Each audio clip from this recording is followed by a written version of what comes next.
WIIFTBP, media's just for you and me. WIIFTBP, media's just for you and me.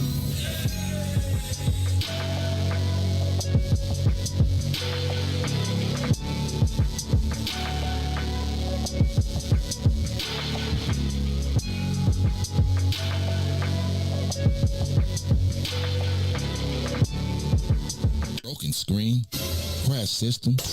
Are you in need of spyware or virus removal from your computer? Well, contact RPC Computer Repair in South Shore and let us help you with all your computer repair services and print needs. Need office or print production services, copies, scans, fax, or even notary service? Then stop by and support RPC Computer Repair and Print Shop located 1741 East 71st Street in the 71st Street corridor, newly revitalized South Shore areas, and let RPC be your one-stop shop, where we believe RPC is your PC. RPC Computer Repair is also a UPS access point where you can drop off and pick up your important packages. So let RPC be of service to you. Call RPC Computer Monday through Saturday, 8 a.m. through 6 p.m. at 773-966-4457. That's 773-966-4457. Visit RPC at rpccomputeringinc.com for more information. If you could make up a social media holiday, what would it be? Randy said National Don't Let No One Put You Down Day. No one. What you gonna do? So when they say something crazy, you slap them? Be like me said.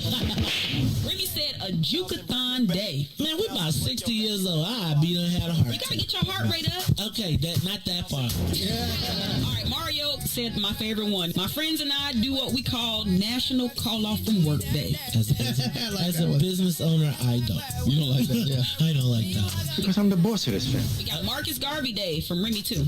Oh, Marcus Garvey Day. All right, what will we do on Marcus Garvey Day? Call off from work. I'm going to need you to go ahead and come in tomorrow. That would be great. Okay? Yeah, right.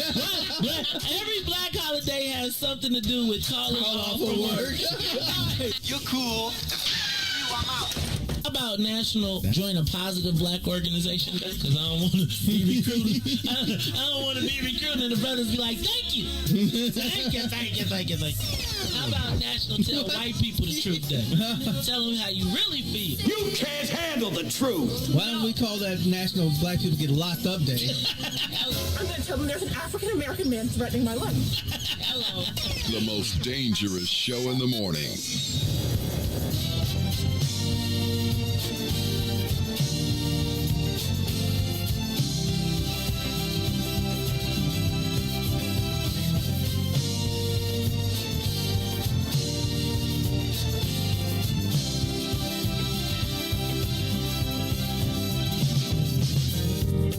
What about my love?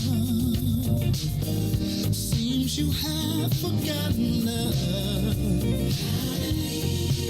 I do believe that something went wrong somewhere.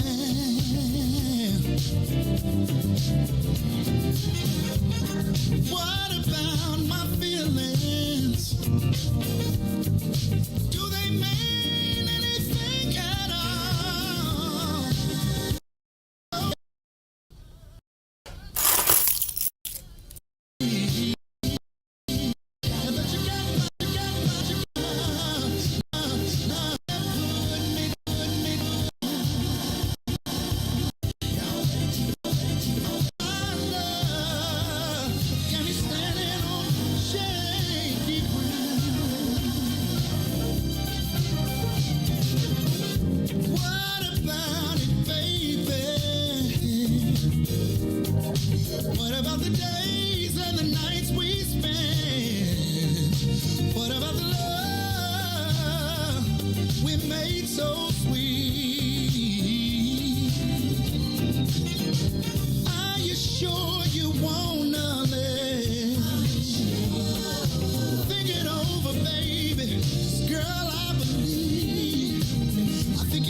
Really wish you would change your mind.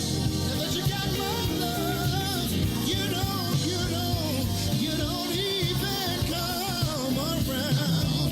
Now that you got my love, you got me standing on shaky ground. Now that you got my love, you don't come around. Now that you got all my love, yeah, you got me standing on shaky ground.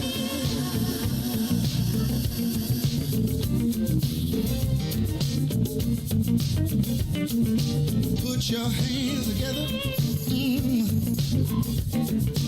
Put your together.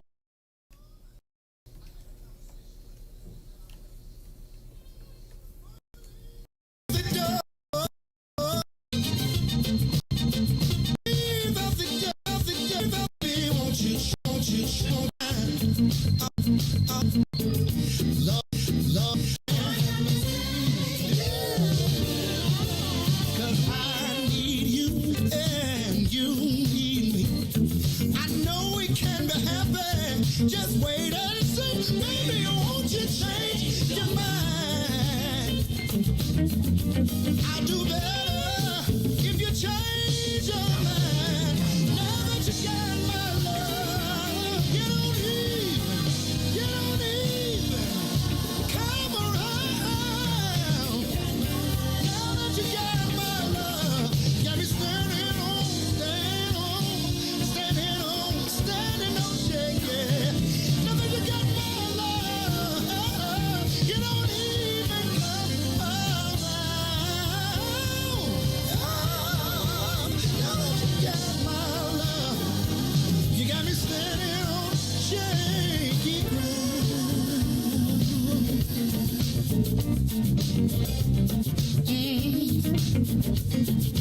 Baby, won't you change your mind? Baby, won't you change your mind? Oh no, I've been hoping, baby. I've been praying, baby. Yes, I have. Baby, won't you change your mind? Oh no.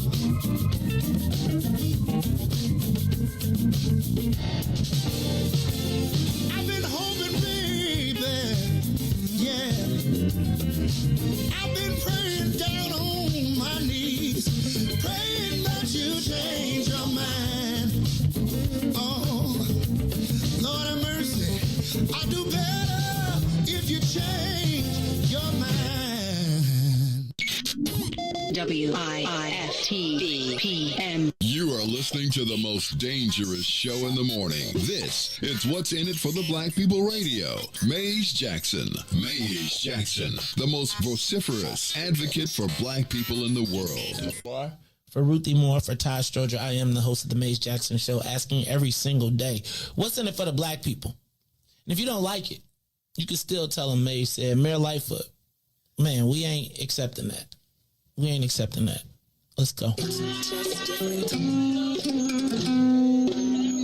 Yeah.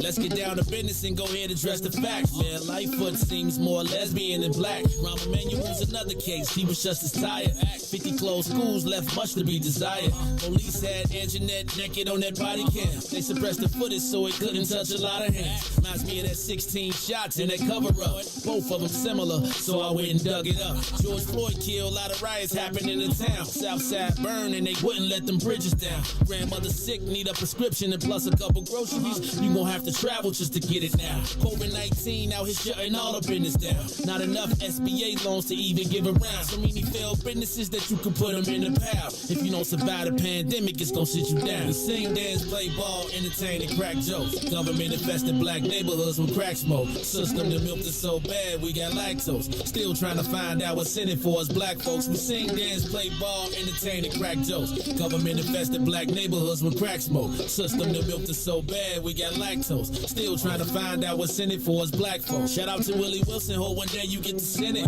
We need some different players in the game to handle business. Too many shady characters like Madigan and Blotto. But when you really break it down, it's typical Chicago. City full of gangsters, it's what the land was built on. Same streets with hood legends, DNA get spilled on. Carjackers out here lurking, trying to get they steel on. Looking for a block to put them Hellcat wheels on. Let us give bogus appraisals a red line. Car crackers out here getting minimal fair time. And I'm concealed carry, I stay with the pipe. But Illinois gun laws giving minimal rights. Stay up on the swivel, make sure I'm moving tight. Check all of my mirrors when I pull up to the light. Pick my homie up from out of town, man, he caught a flight. He was hella nervous, told him, shorty, this is a way of life. We sing, dance, play ball, entertain, and crack jokes. Government infested black neighborhoods with crack smoke. System that milked us so bad we got lactose. Still trying to find out what's in it for us black folks. We sing, dance, play ball, entertain, and crack jokes. Government infested black neighborhoods with crack smoke. System that milked us so bad we got lactose. Still trying to find out what's in it for us black folks.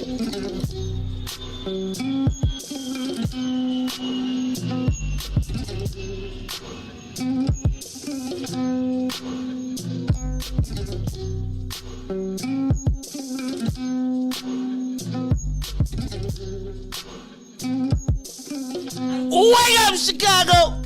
Wake up, world. This is the Maze Jackson Show. I'm your host, Maze Jackson. I'm not even tripping, man. She be doing her thing, so I ain't gonna even trip. Cause you know what? Even before time, she sent a text. Real talk. Like, straight up. Like, if you know somebody that's solid, it's gonna be Ruthie Mo. Cause I know if I don't got no surprises.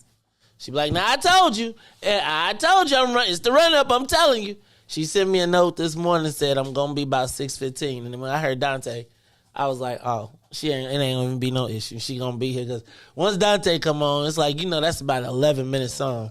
I think Dante did like the old school like album version. So I wasn't even worried about that. So this is the Maze Jackson Show. I'm your host, Maze Jackson. I'm going to say what's up to my man, DJ Riis the Ruler, Mr. Business in the Front, Party in the Back. Riis, how you feeling this morning, brother? Blessed by the best. You already know the rest. How you doing today, man? Hey, man, I'm good, man. I'm good. I'm trying to give my co-host her wind up. Look, she's good. She popped in perfect. I'm telling you. You know what? If you had a mic on, then she'll be out. You say if you stay ready. What they say, Ruthie? How they say that? If you stay ready, you ain't got to get ready. That's right. That dang millennial. What's up, Ruthie Mo? How you feeling this morning? Oh, Ruthie. It's one of them days. Just one of them days. Y'all, listen. Y'all hearing it from the horse's mouth that I got to start going back to work. Why do I feel like this is a fake resignation? I'm just letting the people know. Know. Listen, so if y'all are bosses and y'all control people's ability to come into offices and work remotely, let them be remote, because one of the consequences is I likely am gonna have to take down the number of days. Oh God! That y'all see me in the morning. Oh Lord Jesus! As we transition back into these office spaces downtown that people are paying these high rents for, they want them to be utilized, which I can understand. I can understand that too. But still, so I'm just letting y'all know. I'm just telling y'all. Y'all could finance just one dude with a pension. Send me a note. Didn't we talk about this yesterday? What I got to do? Huh? What I'm going to have to do? Just show up. I thought, right. I thought we already had this discussion. I thought you said you could just sleep through it, right? It's like, you just be sleep through it. Like, wake me up when it's over. Off air, talking about. I never heard that. Come on, like.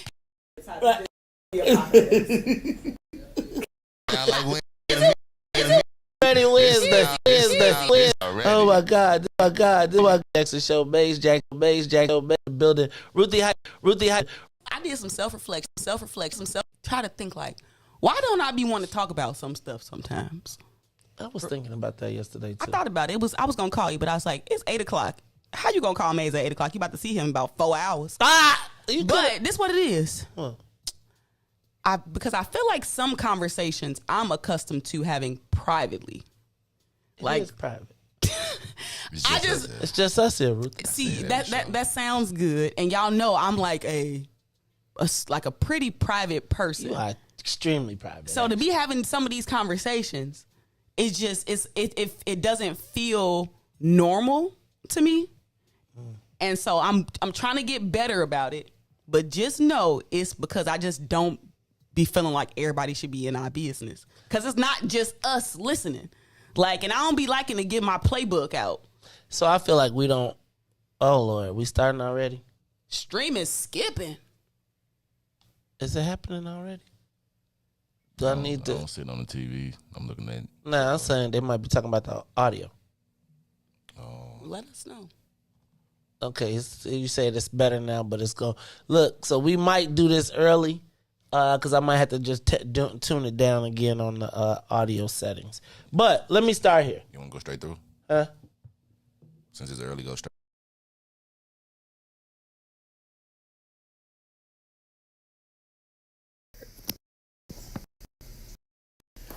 Yeah, we certainly can. Let's do that. Let's do that when we go to the break. I done ran this. All right, let's what happens. All right, okay. Dang. Let me say this. I really feel like we don't have to give up I feel like we don't give up the playbook. I feel like it'd be like, hey, I see what you did right there. Like we starting to like unwind some of these things. I be learning a lot during these conversations somewhat. Mm-hmm. And so I do think that, and I think there's a lot to unpack in that space. Mm-hmm. We probably got to start getting some more experts, right, to come add to this so that we don't be like self-analyzing the trauma without somebody being like, let me break this trauma why you don't want to talk about this down. Right? Because, Ruthie, I'm going to tell you, like going back through the comments, you help a lot of people, right? And your comments really do provide a different perspective. I think one of the things that I do appreciate with you is what I get to learn. Yeah. I like how she sat back, and when she had like a guest in, and while they talking, she just fact checking. She ready. Mm-hmm. No, I look. I would tell y'all what. No, I would tell y'all I did something. that with one guest. I'm gonna tell you. Nah, yesterday it was funny because ready. Look, Ruthie was like, yesterday it was very funny because I gotta tell y'all that the den is hilarious. You know, when the brothers get in them spots, and they not used to being able to see the comments. And y'all know y'all be going, and I think the chancellor was sitting there reading, like, and every time, you know, they was trying to be universal, it was like, could y'all be black? black. And I know it was getting a little tight. But you know what I noticed when he was cool though. Every time he'd read a comment, he'd sit back a little bit like this. Oh, you saw it too, so I wasn't crazy. It was like I don't think that this is a different experience for people, right? I'm telling you, I've lost a co-host because of y'all comments, right? I remember Puerto Rico. Was you here during that era? Oh man! Oh Jesus! The den had mugs. One day I can't wait to tell the stories behind the scenes of like the history of the Maze Jackson show.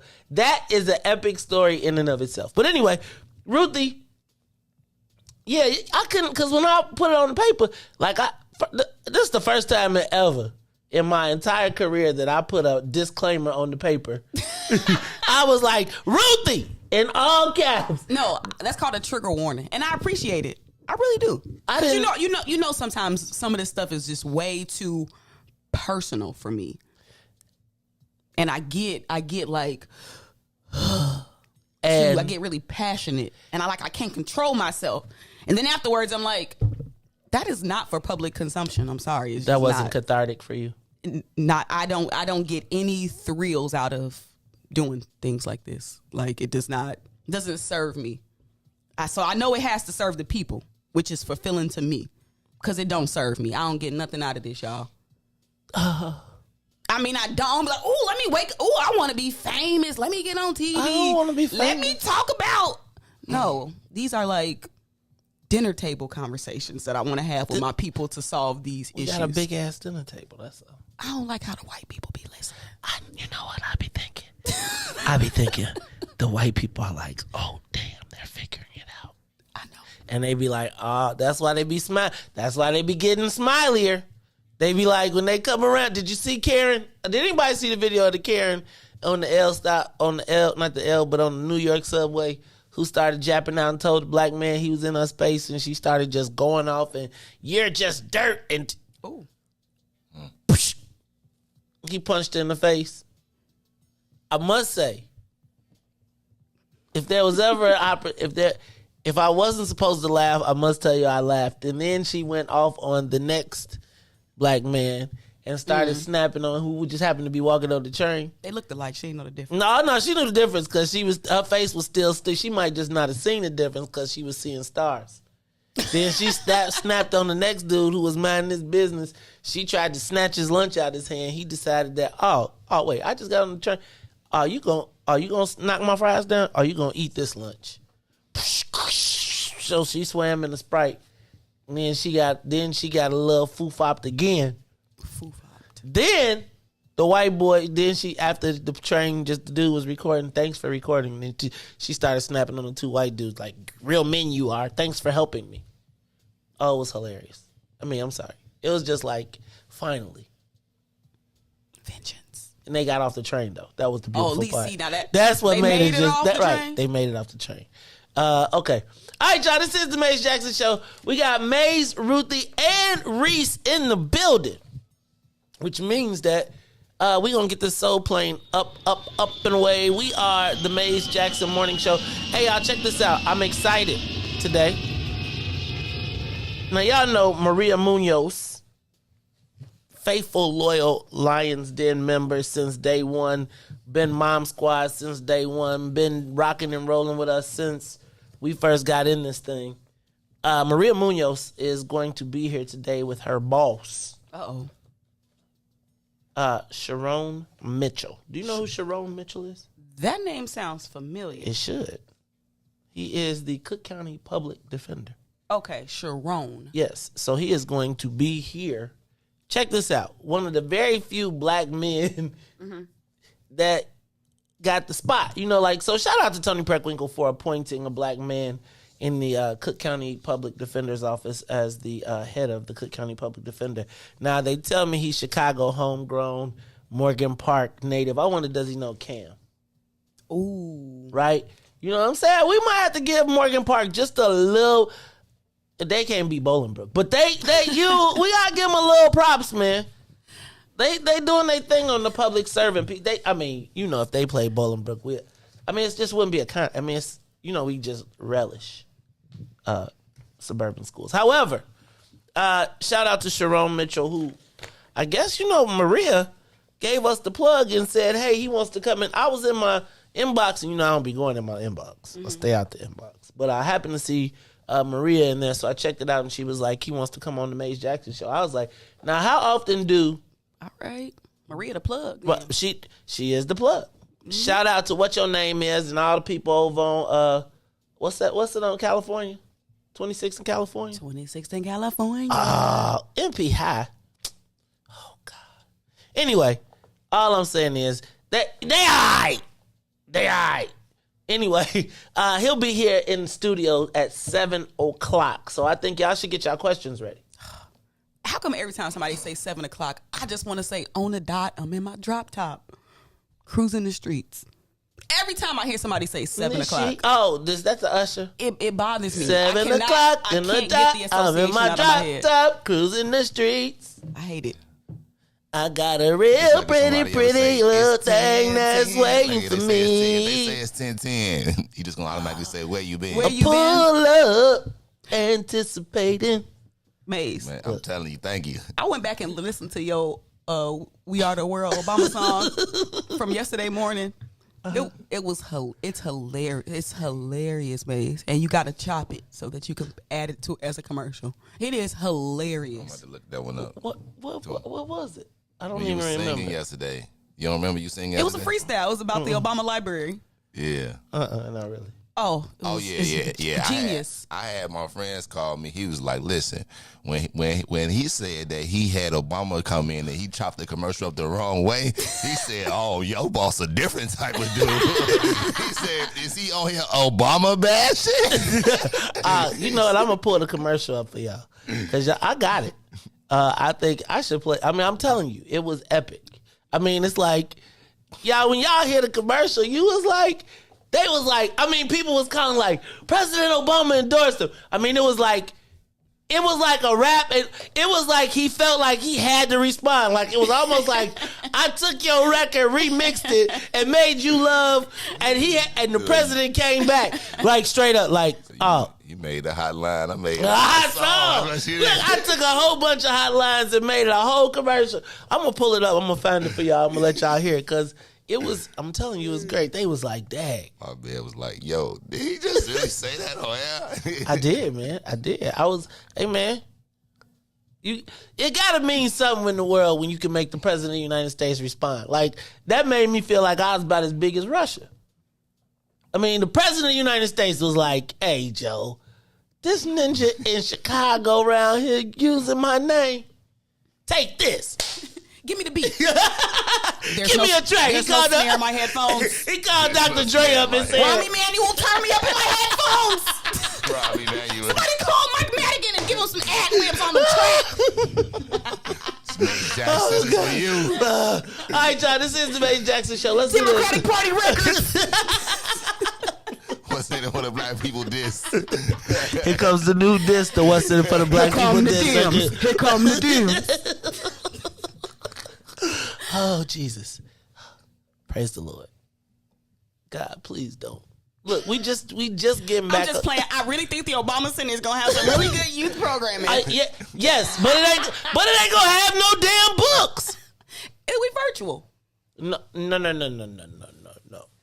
Okay, did you read the story to yesterday? You know it ain't a library. I didn't know. I thought they was playing. That's why people was mad at first. Ruthie, no, It's a center. No, it's not even gonna be official.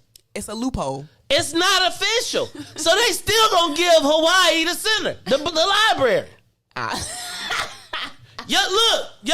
We just built this. We took away the park and gave this dude a statue. This could have been a statue for what we getting. They building a giant YMCA. The Obama Y that's 10 floors tall.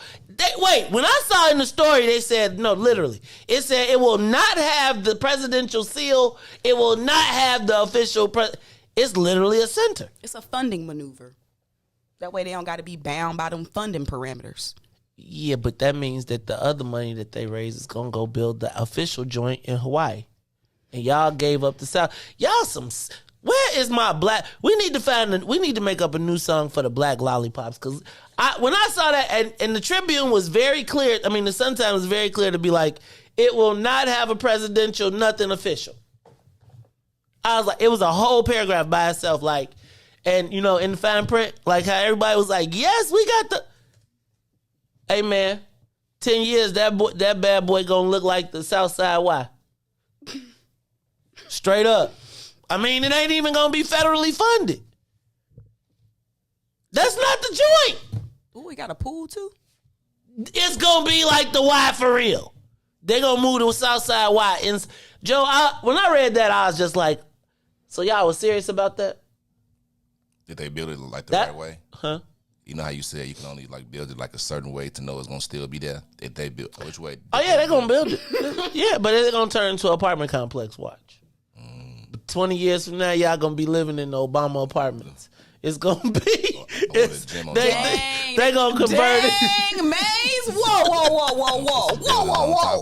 Yeah, it's gonna be Obama they dorms. Gonna call them the O's. Right. It's gonna be Obama. It's gonna be new O blocks. Oh, the new O blocks. Look, I'm just telling y'all, this is the Maze Jackson Show. Riis, let's try and flip this on the music break. It's the Maze Jackson Show. Maze, Riis, Ruthie. We already up in the air. We'll be back after these messages. The Maze Jackson Show will be back after this break.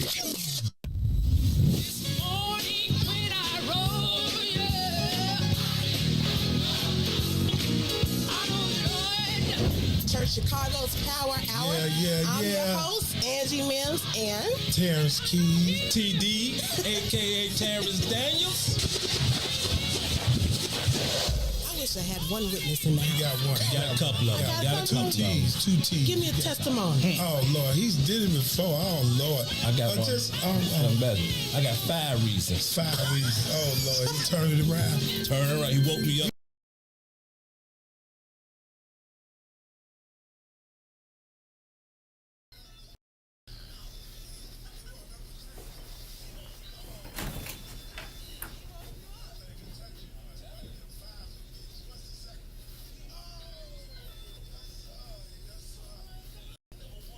Number one, final answer. He woke me up this morning. He woke me up this morning. That's a testimony. That's a testimony.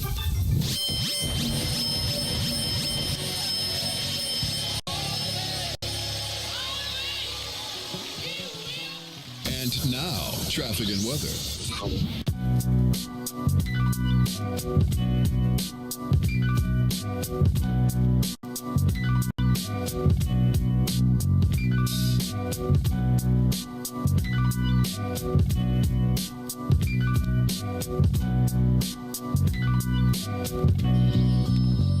Good morning. What's in it for the Black People Media family? The time is now 6:37 a.m. and I'm Riis the Ruler with your traffic and weather report this morning.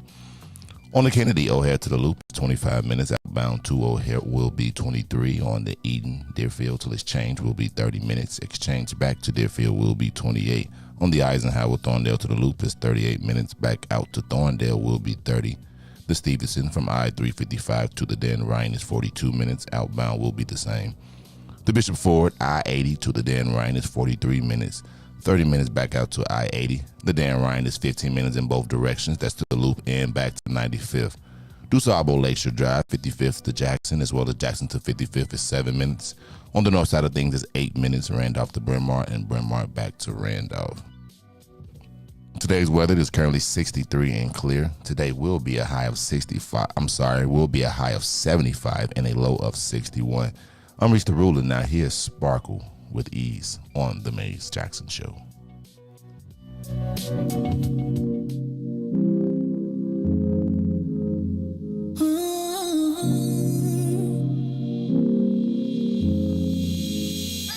You see me, you see him, my best friend. He hold me down like ankles fighting the waves. So partner to my crime, yeah, do time. Till I'm with you, I'll be counting the days. Yeah, ooh, been through so many things, but we always get through. Yeah, ooh, it ain't always perfect, but it's worth it. This is deeper than the surface. If I said I didn't love you, you and I know I'd be frontin'. Wiped all my scars away like it was nothing. Took the parts of me I tried to hide and make them something, something like it was nothing.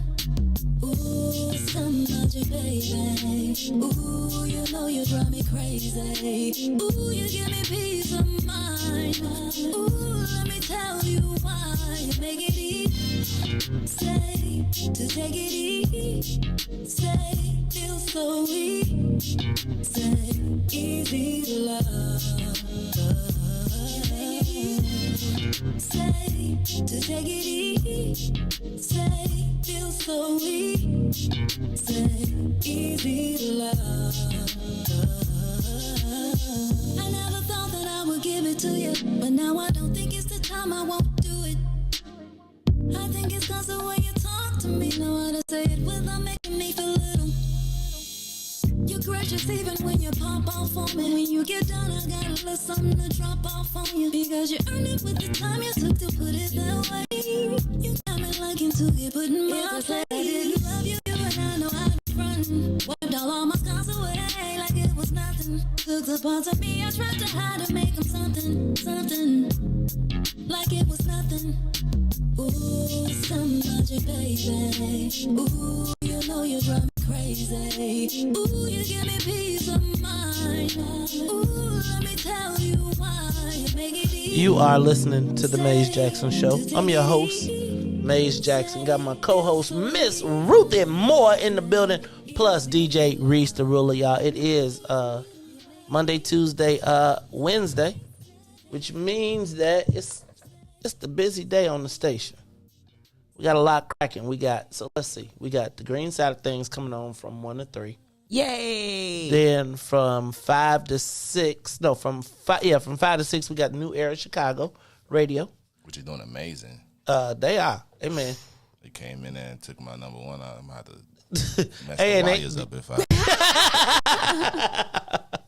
I... Now, first of all, Riis. Did you see how Riis did that? Am I like in the average where, you just you're not on the What's in It for the Black People media page. You're on the Maze Jackson page, sir. Oh. Should I come on and you're just in go? competition with no one. Should I just, do y'all want me to come back and compete? Nah, we don't want to split your views, you know what I'm saying? Right, because because I can come back. I can go ahead and put 100 up over there real quick just so y'all don't forget. Not all three. I don't think you can do all 300. Wait, Riis. I don't think you can go. Why would you tell us, man, on what he What's in can't It for do? Black People, the Maze Jackson page, and Riis. YouTube. Riis. Nah, he ain't. All I gotta do is Riis. See, if I asked them to politely, just as a reminder of everything, I don't think we would have an issue at all. You know what, Ruthie? I like it though. It's like the little man in us. I like it, challenge him, and then he do. That's y'all. I don't even like. Why would you say that to him? Riis, you be poking the bear, Riis. You be poking the bear. Sometimes. You be poking the bear, and then it's like it work both ways because then it's just like when Maze get on there with you, then I'll be like, dang Maze, why you leave him alone? But then Riis, you say something to remind me why Maze on you. I'm just saying, man, it's like. It's like the little brother who, one day you're gonna shoot the big. You gonna get to play on the big hoop one day. We're gonna put you on the big. We're gonna put you on big screen one day. One day you gonna. How come your camera ain't on today? I ain't put it on. It's because you got your. He got attitude. He got he's saving. Dressed. He's saving it up. I'm really dressed today. He's saving it up for. He's trying to save up his fuse. For Wednesday night. He got on the Rugrats too. Man, Charlie. Got my socks on. Lord, we can't even see. He ready. I'm ready. I'm telling you. He is. Mr. Business in the front. Well, he ain't even business today. Mr. Thug in the front, party in the back. Because Riis got he got on his haircut appointment at 10 though. Right after I leave here. That's why. Yeah, the do rag and the hoodie. That's a sign. I don't think it's a classic black man look. Depends on the time of day where you at. For sure. I feel like it's good until 9:00. It's cool until you combine it with a mask. Then it's just like. That's the first thing I thought was like so y'all really made ski masks like legal like somebody, no, please, sir. Like, hey, remember Joe. Somebody came in with a ski mask, you was like scared. That's like the norm now. Like I probably could never work at like a gas station or anywhere like that. I was at the Peach yesterday, and the mask that look like ski masks. That ain't no cool joint. I'm not feeling that at all. Not at all. No. Nah, because I feel like I really can't. Like I can see your eyes and I can get a sense of it, but if I can't see the rest of your countenance, I don't know what you want. Now that's gonna be interesting. Like, what you gonna say? Take your mask off? I'm gonna be like, hey, I'm gonna say keep your space, man. Keep your space, Joe. Just keep your space. Don't get too close. I mean, I got like a 6 foot, like, you know what I'm saying? Like 6 feet, you straight. 3 feet. If you within 3 feet, I'm always on super alert. Like within 3 feet, and if you within touching distance of me, I'm on like peak. I'm with you. Peak. That's why I don't really do too many like big crowds. Yeah, I'm starting to not like the big crowds. Like, you know what I'm saying? It's like we got to start getting. Y'all know we need to get us a box. We need to just start being like we need a box appointment. What is that? Right, because that's a Maze. I think no, listen, like no lie. I think our generation took all y'all to regular terms and just made them inappropriate because that's actually inappropriate term inappropriate. Nowadays. A box appointment? A skybox. Okay, we got to say the whole thing, like a Tribe Called Quest. No, we say like crowd, so we was. Oh yeah, but I'm just listen, man. The box mean a whole different things nowadays. When somebody say a box, like I got a box appointment for like. You got some action. Stop saying it, Riis. Stop saying it. I'm sorry, because This like y'all didn't want to have the BB, but that. We did not want to have the BBC come this morning. Y'all just. Y'all be tripping, man. No, y'all bugging out. Y'all just doing too much. All right, this is the Maze Jackson Show. Y'all got me all nervous. Look, plus we got the public defender coming in here. Y'all better get it together. Y'all around here trying to tell her you got a box appointment. Wednesday. Public defender, I got a box appointment. You want to come do? She'll be like, what? Sure. Sure. Okay. All right, I'm gonna move on because y'all have elevated me to another level. See, I'm staying out the comments because obviously I have stepped on a topic that I did not intend to go down. So I'm going to move on. Let's go. I did not intend to go down on the box at all. Oh. Moving along. Oh. What's the matter? No. What's the matter? I can't do this. Tell him. We got to take him to school so he knows. It's us, Reese. It's our dirty minds. Yes, please. It gotta be. Yeah, tripping. Okay. Anyway, moving right along. Let's get through some of these headlines. Did y'all see that the Bears bought the Arlington Park racetrack? Mm-hmm. It looks like it's like the Bears are out. You still gonna root for the Bears even if they not the Chicago Bears? What you think they're gonna be called? The Bears. The something else Bears? The Chicago Bears. They'll still probably be called the Chicago Bears. Yeah, the Chicago Bears. They just probably leased the name Chicago. But you gonna be mad if the Bears bounce? I'm not actually, but I just think that this is a long way from Mayor Lightfoot saying it was a publicity stunt back in June to them buying the place and an $84 million buyout. Ruthie and I did come to an epiphany. What you epiphanize? You was right about the sports betting, except for they're not going to get it in Chicago. Yeah. They're going to get it in Arlington. Like, here's my thing. Mm-hmm. Like, you know how they're trying to pass sports betting and they just hired a well-known lobbyist to try and pass sports betting in Chicago?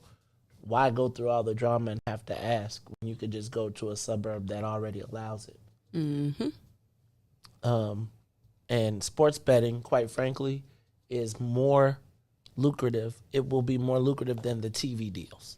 100%. So when you recognize that the NFL is about to be compounding their money, and to pay $84 million, when just think about this, they made 45. Remember, they made 110 people split $100 million on Super Bowl, just one day. So imagine just having to pay $84 million to break your lease. They could have that bad boy up in the 5 years that it takes and literally have a new stadium, state-of-the-art, everything, plus a whole town village around it, and you ain't even got to deal with the mayor. I think there's a story here in the fact that the mayor this is the perfect time for the Bears to pull it.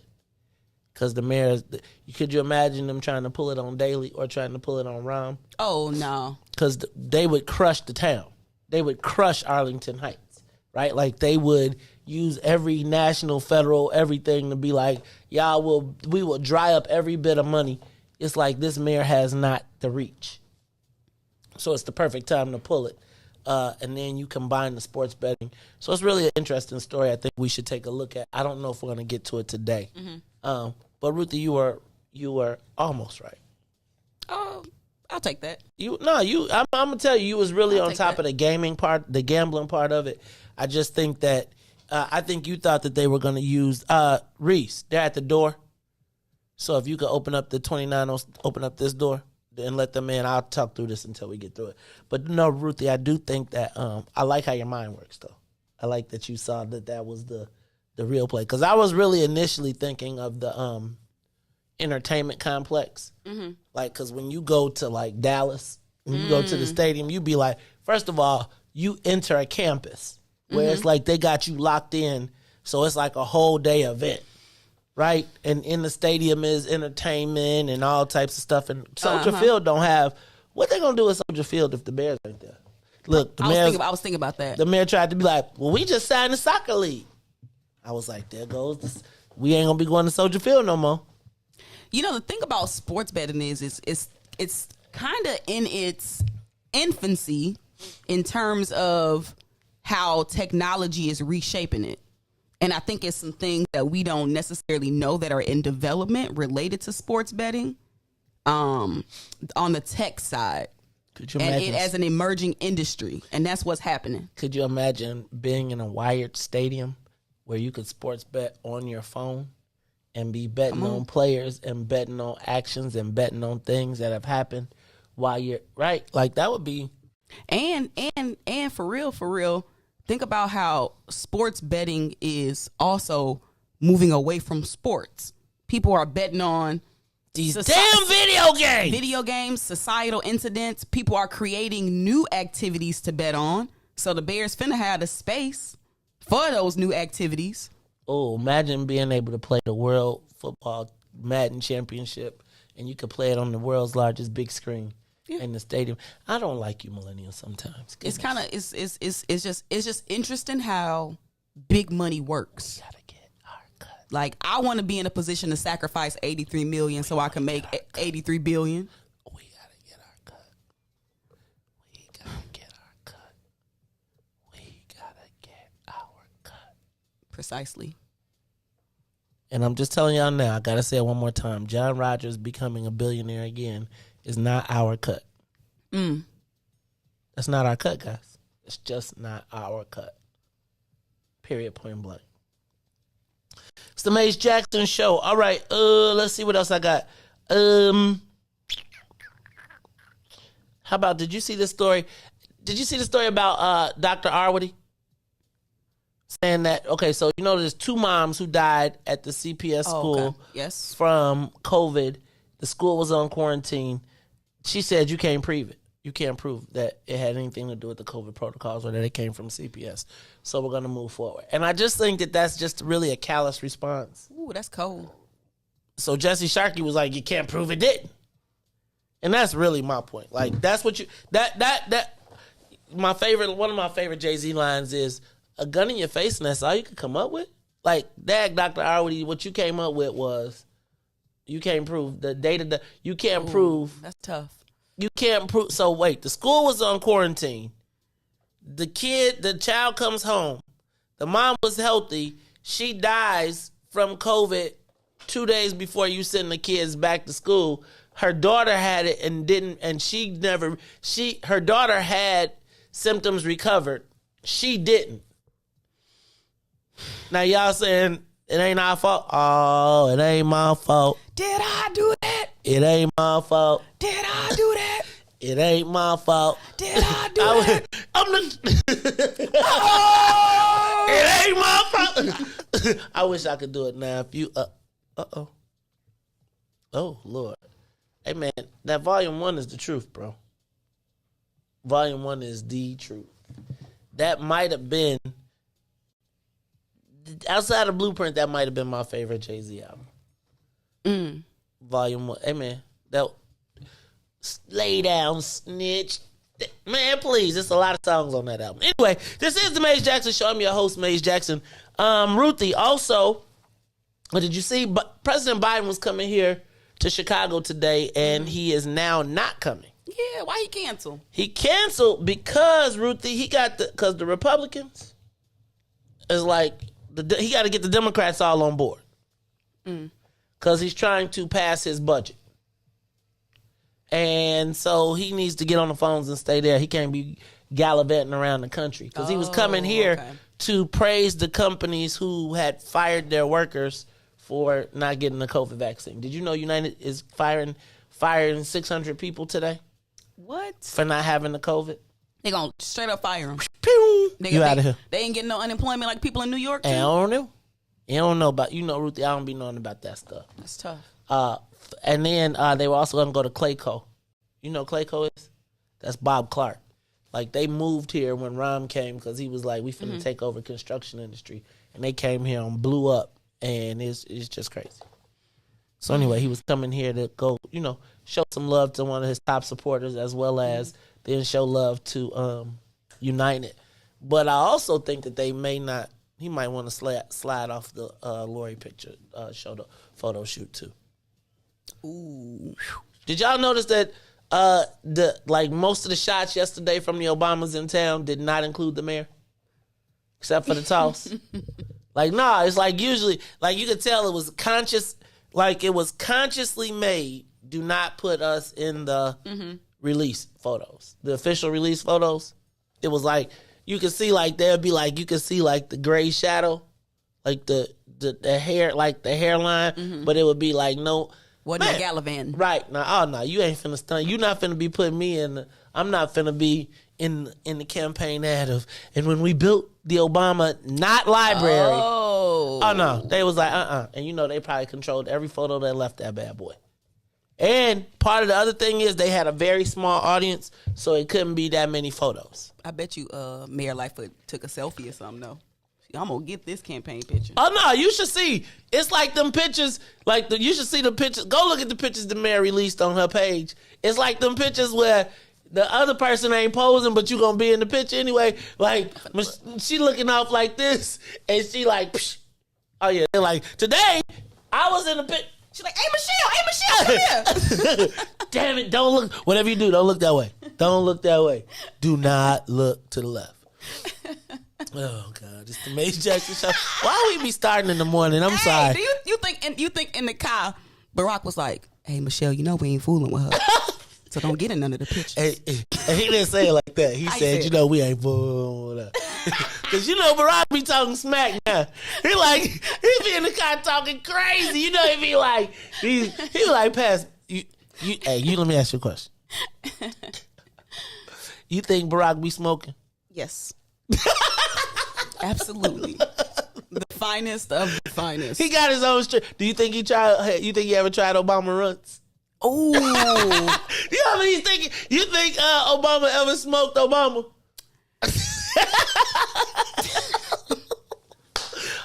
How long do you think before he gets into the cannabis business? How long? Man. I'm putting him on my board. Hey, if I got a cannabis company, I'm putting him on my board. Meza. Come on, can you imagine Jay-Z and Barack in the same cannabis company with LeBron? Don't have him call up Mike. No, not Mike. What? Hey, Reese. He took control then. You'll win. Y'all still buying. Dog, he got y'all buying the third. He got y'all buying the third. He just changed the color and got you. He just go straight through the list, change the color, and be like, y'all be in line still. He be like, Michael Jordan, what shit you gonna make this shit? Bring out my old. He's close his eyes. He was spinning around. We're gonna do the pink ones with clear. Anyway, they be like, do you? I remember one day, I had bought me some new Jordans. I didn't, I just bought some. And they was like, I couldn't tell the difference between, I think my son had like 3 pair and they all looked exactly the same to me. I was like, he really got y'all. Don't talk to me. Anyway, y'all think Obama, first of all, do you think he smokes blunts or do you think he's vapes? He probably do hemp products. So wait, you think he does like hemp, like, do you think he got a professional roller? Does he like, or do you think he roll? I think he roll it himself. You crazy. He don't roll himself. Because I bet he used to roll his own cigarettes back in the day. So I bet you he could roll a joint. Nah. You think he smoked joints or you think he smoked blunts? I think he more like a joint person. You think he smoked cones? I think it's as long as it's hemp. I think as long as it's a hemp paper, he'll probably go for it. Lord, what about them? You don't think he do like them Boosie papers? What's them gold papers? Them platinum. I think he got somebody that rolls them for him. He too discreet. Nah, you think so? Like, I think he's gonna be the person that they use to break it, like to break. And when Michelle and I are in the Hamptons in our home,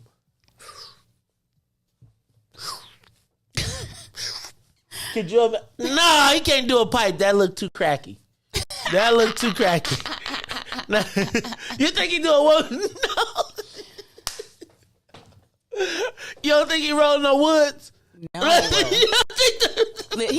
He ain't that experienced.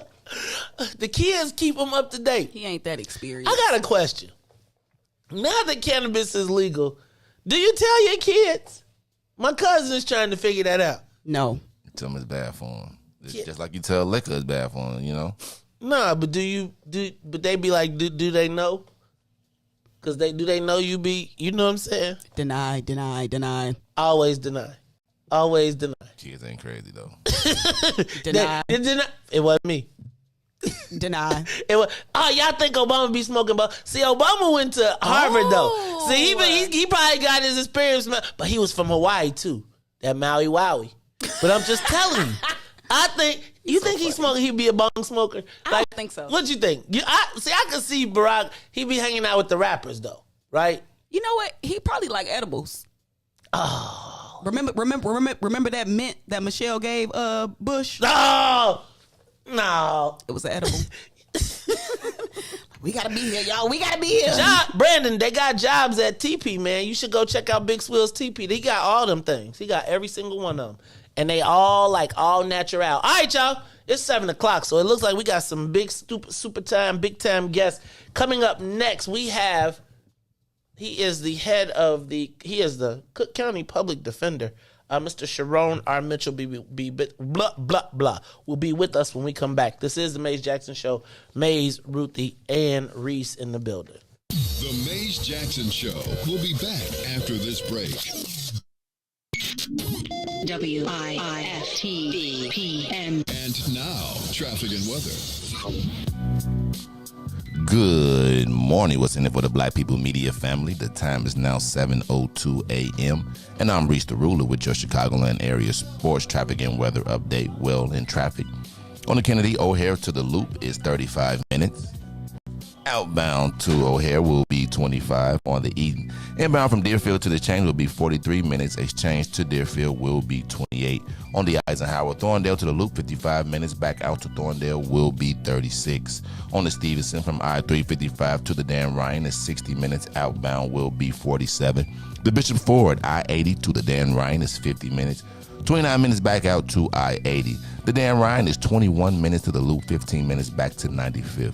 DuSable Lakeshore Drive in all directions is 8 minutes. That's north and south. 55th to Jackson, Jackson to 55th, Randolph to Bryn Mawr, and Bryn Mawr back to Randolph. Today's weather, it is still currently 63 and clear. Today will be a high of 79 with a low of 59. I'm Riis the Ruler. Now here's back to the Maze Jackson Show. Oh, man. They done messed around and gave New Era Chicago their own radio show. What they do that for? You done messed up. So what we doing, bro? And we talking about power. Did you say power? Not rights and equality, but power. We ain't begging, we building. In that order, Chicago, and we got dope segments. Hey, yo, sis, holla at them. Peace and love, family. It's Sister E of New Era Chicago in the building, dropping the statistics, holistics, and of course the ballistics. Good for the mind, body, and the soul. Let's get it, family. And this your boy D Cook coming with straight facts. If you don't know, now you know. And this is your other sister, Omo Oya Music, coming in peace, love, and light, getting real with my people so we can quit with the bull spit. And this brother E, and I'm gonna wrap it up with the power surge. Listen, it's going down every Wednesday night, 5 to 6 p.m. Tell a friend to tell a friend. It's the Black Power Hour, New Era Chicago Radio on What's in It for the Black People Media. All power to the people. All power to the people. Oh, baby. I mean, I know that you're here with me and everything, but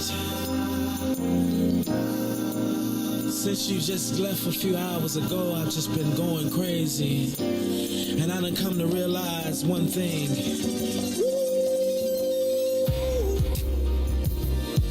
Oh, baby, I miss you. Yeah. Oh, baby, oh, darling. Whoa, whoa, oh. Your love must be some kind of drug, baby, 'cause it just keeps on calling me, and I just need a hit of your love. It's got me shaking and feeling for your touch. Baby, of you I can't get enough. It feels like I done OD on you, babe. I'm addicted.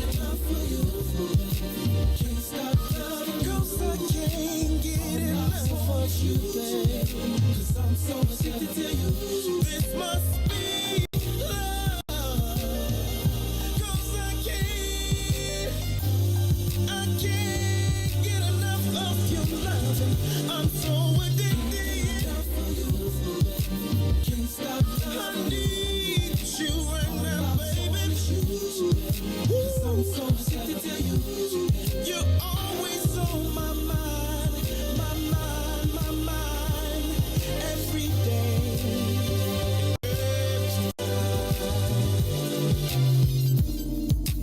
It's been too long since I had you in my arms, and I don't know if I can take any more of being without you.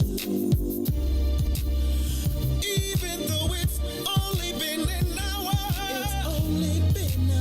it feels to me just like forever. And I am hoping that I can see you soon. See you soon. I'm so addicted. Lord have mercy. I can't be without you, baby. Oh no, not for a minute, not for an hour. I can't get enough. I'm so addicted.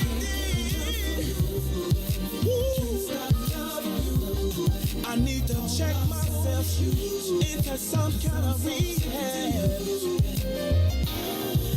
'Cause I need some help. Somebody help me, please. Please. La la la la. I need to testify this evening. Oh Lord, have you ever loved somebody so much that you just can't get them off your mind? Oh, I'm so addicted. Oh Lord, 'cause I can't stop loving you, my baby.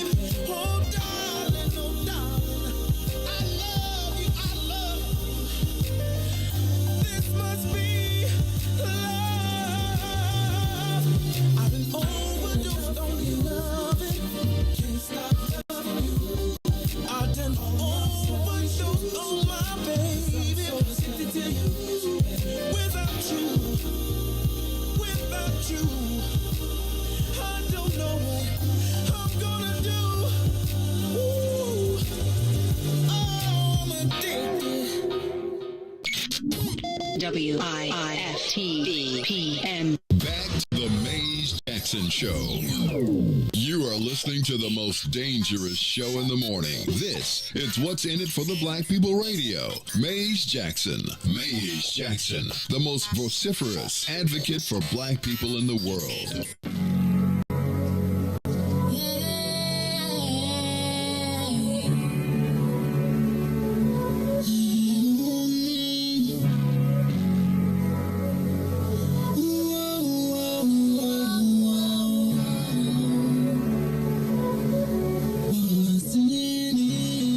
What's in it for the black people? 'Cause economically we are not equal. Waking up to life, can't talk no more. I told y'all, yeah, this a dangerous show.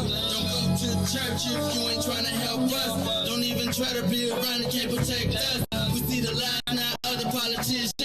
We need money and no symbolism. It's Maze and Riis, and Ruthie and Todd, explaining how we all come from God, giving us tools to beat the odds. If we united, our movement gon' stop. If they ain't trying to help us, they ain't trying to do nothing. We gotta do something, we gotta stop running. It's time to confront the problem. Really, you expect your oppressed to solve them.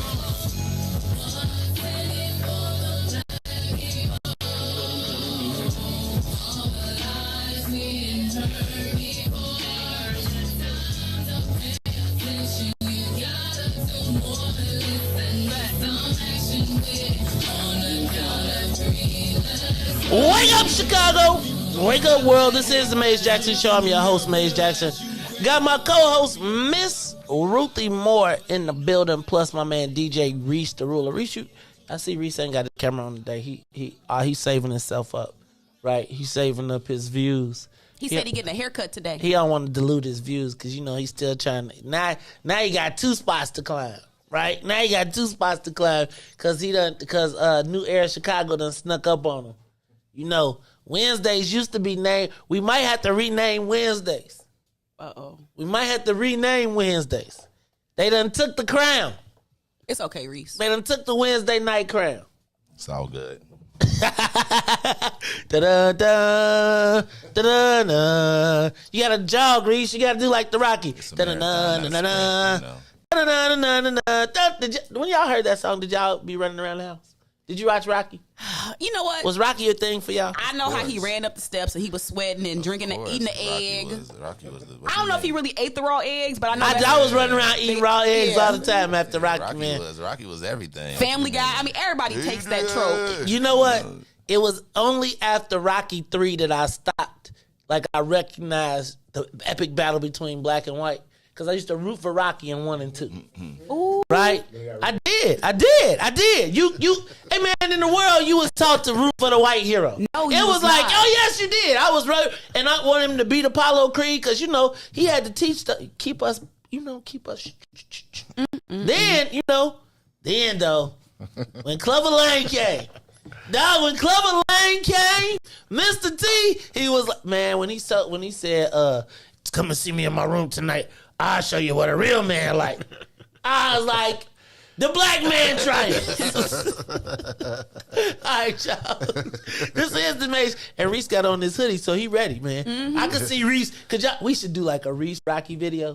And like have Riis in the meat locker punching meat and stuff. And getting ready for Wednesday night.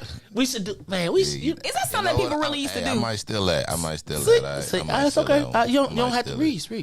You don't have to steal it though. You don't have to steal it. I'm telling you now. Bro, they just flow out of my. You can just. I got you. Just listen. It is too unhygienic to be punching somebody's meat in the locker. Oh, here we go. See, I'm just saying. Now I'm just telling you, punching meat, you already. COVID going around. If I was punching the bag like this, I'd be. Your hands would be all bloody and be off the crate. It'd be off the chest. Who does that? Hey man, I used to be around the house trying to punch all type of stuff. I would be punching steaks, like trying to get, and then I put like toilet tissue on my hands so it could be like bloody, right? So then I could be like, I'd be like, man, if I would have had a camera back in the day, if I would have had an iPhone, I'd be a celebrity. I wouldn't even know y'all. Anyway, y'all, this is the Mace Jackson Show. I'm your host, Mace Jackson. I got my co-host, Miss Ruthie Moore, DJ Riis the Ruler. But hey, y'all, check this out. I told y'all I stay out the inbox. But when you see family in the inbox, you tend to respond. And so one of our very own, one of the people that's been with us since the very, very, very beginning, Miss Maria Munoz said, hey, I like to get the public defender on. Now, when you say the public defender to me, first thing I think of is Angela Kilpatrick, right? Because, that's our girl, right? But she was like, no, not Angela. Sharon Mitchell. And I was like, you mean the Cook County Public Defender? I was like, you sure that brother gonna come all the way over here to the south? She's like, we'll be there. Give me a day. Monday, Wednesday. I was like, how about Wednesday, 7 o'clock? She said, we'll be there. I didn't even talk to her yesterday. Send her a note at 5 o'clock this morning. We gonna be there. We ready. She was up, dinging, moving around, etc. 6:45, the door is knocking. We got a ring. I'm like, are we sure this brother is a brother? He here on time. Nobody calling us, telling us traffic is bad. We ain't gonna make it. But then, when Ruthie, I went out. He came in. He sat down. Y'all got comfortable. Y'all got introduced. And then he came in, and you was saying, I can't believe it. And then this is what made it make all the sense in the world. He's an Illini grad. No. So, of course, he was going... Look, here go the directional... Look at Mr. Directional School, right? Mr. EIU. Like, he groaning because we could fit his whole school in Augill Hall. Probably Follinger. We could put him in Follinger. Ruthie, Miss DePaul alum. They be giving me all the shade because everything great comes from U of I in Illinois. Almost everything great. So this brother is, but then they told me you went to MP High, right? So Morgan Park. Wait, hold up. I was like, you know, the Illinois. So with the first, so you know, all the Morgan Parkers, you know, Morgan Park has this really strange type of pride, right? Like the Morgan Parkers, y'all not like Bolingbrook or nothing like that. Like, so I can't give y'all that type of pride. Mm-hmm. But I do note that the Morgan Park has a certain sense of pride. And at U of I, there used to be 3 schools that were like the big feeders. Mm-hmm. It was it was Whitney Young, it was Kenwood, and it was Morgan Park. That's where the black people from U of I came from. Mm-hmm. And so when I found out that you were also the public defender, I said, well, look at that. Excellence again. And I've also noticed that there's been a lot of people from the University of Illinois, black folks that have, Ruthie, you did say go to government, but have been in the service of our people. Yes, sir. And I don't know that people always think of service of our people as the public defender, but I do think that it is because of our relationship with the criminal justice system. The public defender is probably, in a lot of cases, one of the most important assets or resources that we need to develop and mine the relationships within our community. So I was excited to know that you were going to be able to stop by and we could start to have this conversation and hopefully build a relationship. Then, knowing that Ruthie Moe is also a juvenile justice advocate. Is that fair? A juvenile justice advocate who has spent time at the Cook County Juvenile Detention Center working with our young people. I thought, man, this would be a great opportunity to have a conversation with all of the violence that's not just happening in Chicago, because, I mean, they said murders and shootings are up 30% across the country. But the unique, as we're trying to transform the criminal justice system, the unique role that you sit in and play in. And I'm going to tell you, during the transition and when the new person, I was pretty adamant about the fact that we needed somebody black there. I know that, and I don't want you to step on the third rail, but I do think that we have a intimate relationship with the criminal justice system. So I did think that there is a reason, and as we're transitioning into this new space and we look at the state's attorney so much from the prosecution side, how do we look about, we're usually not in the prosecutorial space. We're usually in the defense space. So how do we build that relationship? So I'm happy to have you here today. I appreciate you having me. And then I want you to just start by telling us a little bit about the office and what we should know. Just tell us a little bit about yourself and then tell us about the office. Yeah. As you said, thank you so much for having me. Sharon Mitchell Jr., I'm a lifelong Chicagoan. My mom was a librarian. My dad was a driver for the city. I'm about Chicago can get. Okay. Born in South Shore. Raised in West Pullman, and I grew up, in the city, and grew up really, seeing, I always say I didn't have the prerequisite pigment to realize that the justice system was what they tell us it is, right? Having an opportunity to be in this space, working for the public defender's office as a line public defender, going off and doing some policy work, working on the laws, and then coming back in April to be the public defender, man, I'm so excited. I'm the most blessed person in the world. I'm just trying to take this office to a space of service. Because go ahead. No, finish. No, because like you said, I mean, this is a system that, we touch so many people. In a non-COVID year, we do over 100,000 cases. The vast majority of people in the criminal justice system, criminal, juvenile, felonies, misdemeanors, come through the public defender's office. And as you said, we traditionally haven't been supported in the media or in the budget room, so we're trying to do our best here. And I'm trying to take this office to a new level. And people like Angie and Maria are going to help us get there. But, I'm just excited to be here. It seems to be a thankless job to be the public defender, because every time that I've ever seen it on TV or any perception, it's like the public defender got 600 cases. It's some poor kid that has been hustled into the system. The public defender doesn't have the time to really dig deep, so they encourage the kid to plead, and then he's off to jail and he really didn't do it, and all of these stories. Tell me about what it's like to be a public defender in the criminal space, and how close to that reality? When you say 100,000 cases, how many public defenders are there?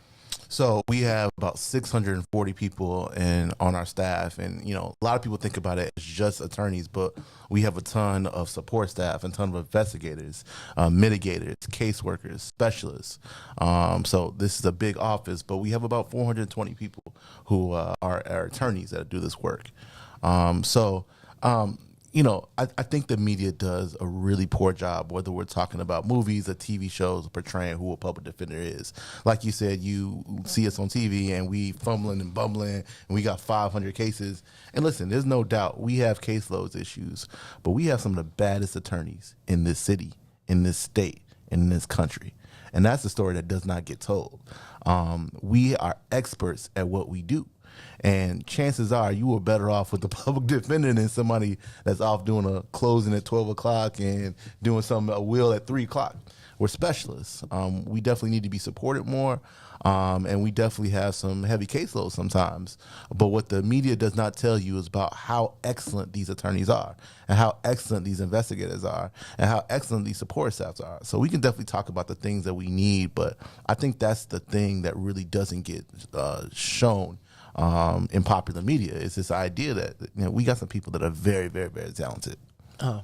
What makes a person want to be a public defender? So when I was a kid, I used to watch L.A. Law. Yeah. And I would hear the music come on, and I would see like Jimmy Smiths and all of them, and they would be like the high profile lawyers. They would have the fresh cars, and then there would be like the person that maybe wanted to be the corporate lawyer that was making millions and millions of dollars. And then you see the public defender who probably doesn't get the same billable hours, but is passionate about the job and justice. Yeah. How does that jive? Who is that person? Who says, man, I got this law degree and I decided that I want to go work and help people who probably can't pay me what I could make if I went into the corporate space? People that are loyal to the soil, people that are empathetic, people that look at their people and decide that they want to help, people that look around themselves and look and see how their folks are treated by government and by the state and decide they want to do something about it. Wait, so let me ask this, because that sounds pretty, I always was confused about how do you get paid? How does the same county, because essentially, are you and Kim Fox like not counterbalance, but like she's the yin, you're the yang, or yang and yin? Is it something like that? I think that Attorney Fox has done a good job of promoting policies that I think can move the system in the right place. But the reality of the situation is that prosecutors prosecute, right? Don't trip, right? Okay. They put people in prison. And it is our job. We come in and we try to tell that other side of the story, because I'm of the belief that I'm not a bleeding heart. I'm not somebody who's not ignorant of things that are going on in our community. But my argument is that the solutions that we provide for the harm of our community don't work. So I'm proud to be a public defender, and I'm proud to be a person that will come in and fight for the other side and fight for really the stripping of our community's wealth and freedom. And then I'm going to bring Ruthie in this, because I know she got the good ones. And I want you to definitely get the kids too. But so is anybody guilty? Like, because the challenge that I have oftentimes is that we are caught in this conundrum of the criminal justice system being faulty. But we do know that it's some of the guys that's beating cases or are coming right back into our neighborhood. Is anybody guilty? And what happens in that case as a public defender? Yeah, so I think that the way I look at this thing, and every public defender may look at things differently, but there are people who are responsible for creating harm in our community. There's no doubt about it. I was born 6700 South Shore Drive. Grew up on 121st and Harvard. Okay. There's no doubt about it. Okay. I'm not gonna lie to you, but what I will defend to the end is that the system certainly will bring people into its midst that may not be guilty of what they are accused of. And even if they are guilty of what they're accused of, their solutions, stripping somebody of their ability to ever work, taking somebody's freedom away, pulling millions and millions and millions of dollars out of our communities. That's not the way we're going to get better. Because if that's the way we would get better, we would have gotten better already. We pull billions and billions of dollars out of our community. And for me, I just look at it as the solutions that you're offering. Even if this person did the things that they did, are you going to put my community in a better place by offering what you're going to do? Or are you going to send money to the Northwest side, the Southwest side, who basically making money off our incarceration? Well, damn. Ruthie Mo. Okay, so I have a question related to, like, if I get arrested and I don't have money for an attorney, what is the first step that I need to take when I get my phone call in jail? Yeah, listen, we got this really exciting program. It's called the Police Station Representation Unit, where basically we have attorneys that are assigned that will come to the police station to represent your rights even before you hit a courtroom. So you can call 844-81-RIGHT. We're available 24 hours a day, 7 days a week. We will be at any police station anywhere in Cook County, not just the city, in Cook County, south suburbs. I'm from out there. Listen, it goes down in the south suburbs. Yeah, it goes down. So you call. So I call that. That's the number I would call, and I say, "Hey, I'm locked up." Or a family member, your sister, your mother, your grandma, your brother. You call this number. Give us as much information as you can, and we will come down there and we will protect your rights. You know, we may not be able to get you out that day, but certainly we will put you in a better situation to go forward if the cases continue. And quite frankly, we walk out quite a few people out the police station because we have to realize when you're in that police station, the police goal is not to get to the truth. The police goal is to get a conviction. The police goal is to get a clearance. And I don't want to be like anti-police or anything like that, but we just have to realize the story. The story is realize what the reality is. And the reality is that they're trying to get a confession out to you. So you need your protection. You need your representation. And we provide that. Not a lot of people know about that service, but we're ready 24 hours a day. Well, let's back up. Because all I know about the public defender is if you get locked up, it's a number on the wall that you trying to call to get the public defender, or you get into jail and they assign you a public defender to go to jail. Talk to me about what services does the public defender's office offer? Yeah, so like the first thing, like I said before, is that police station representation unit. But we also represent folks basically throughout the entire system. So whether at bond court, we have attorneys that specialize in bond court. Once you get past bond court, we have attorneys all over the county. So whether you're in one of the 5 suburban courthouses, whether you're at 26th Street, whether you're in juvenile, we have attorneys available there. We also offer a ton of divergent, well, we work in divergent courts, restorative justice courts. If your case needs some special, like tech, we have a special forensic unit who specialize in science, right? We have folks that work as caseworkers. We have folks that work in mitigators, even if you're guilty of the things that they are accusing you of, but the things in your background that should go out to the judge so that you can get a favorable sentence. We have mitigators. One of the great things about the Cook County Public Defender's Office is that we're not these, attorneys that just, come into a courtroom and try to, fight the case that day and go off.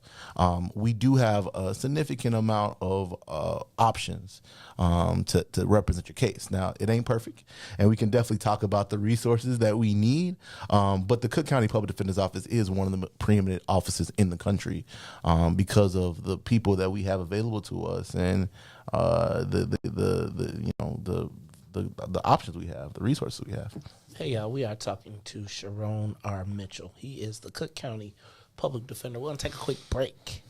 We're going to catch a breath, and then when we come back, we're going to continue this conversation. I also want to give you the opportunity to call in.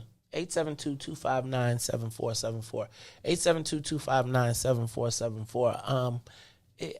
I think that so many of us have come into contact with the criminal justice system that we got to start building our relationships and our rapport and familiarize ourselves with the tools that we have in the toolbox. I will tell you that.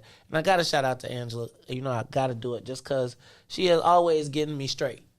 Right? Because I can come in here and be like, look, y'all done free the guys. And she'd be like, hold on, cuz.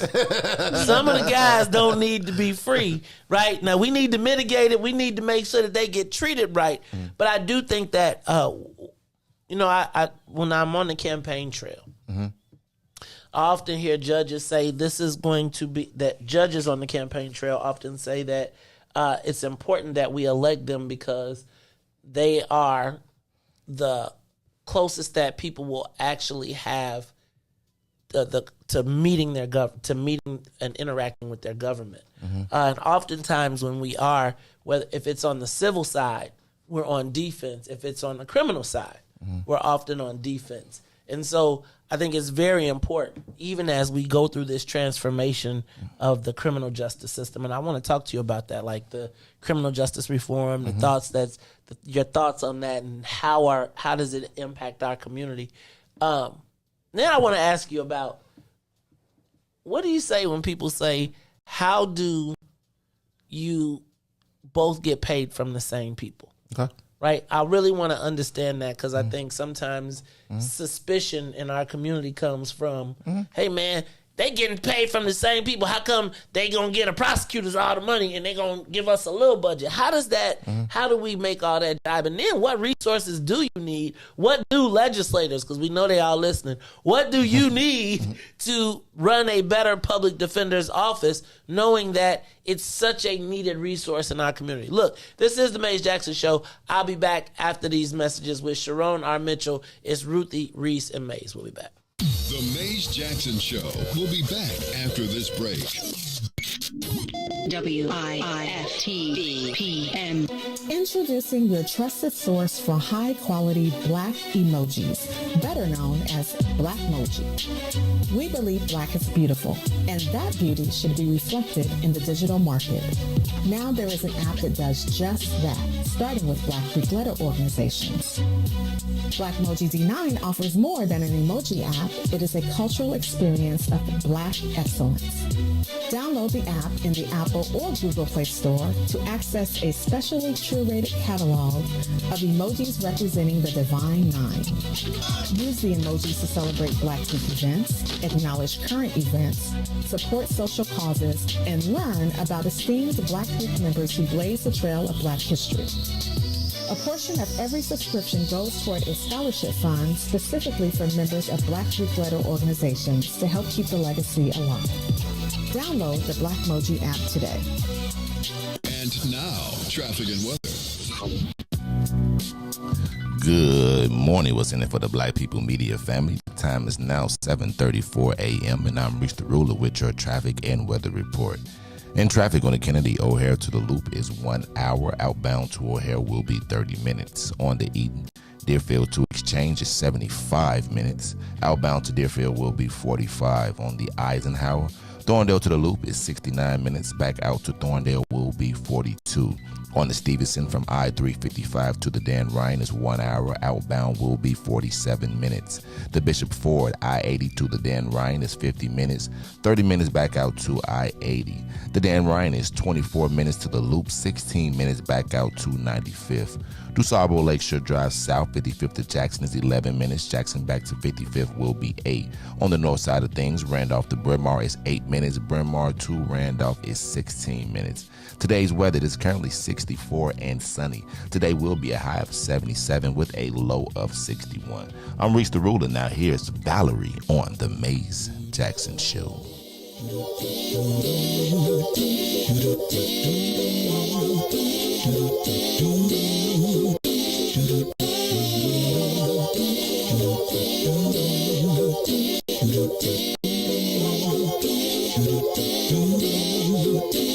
Well, sometimes I go out by myself and I look across the water.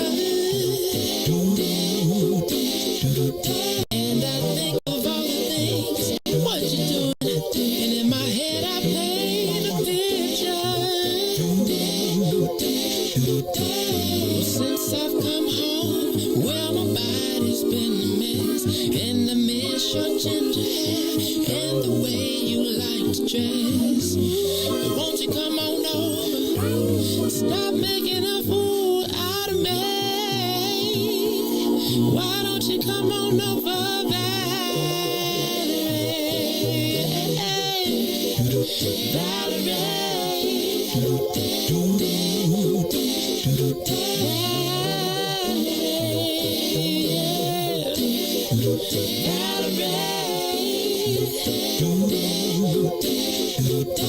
Did you have to go to jail? Put your house on up for sale. Did you get a good lawyer?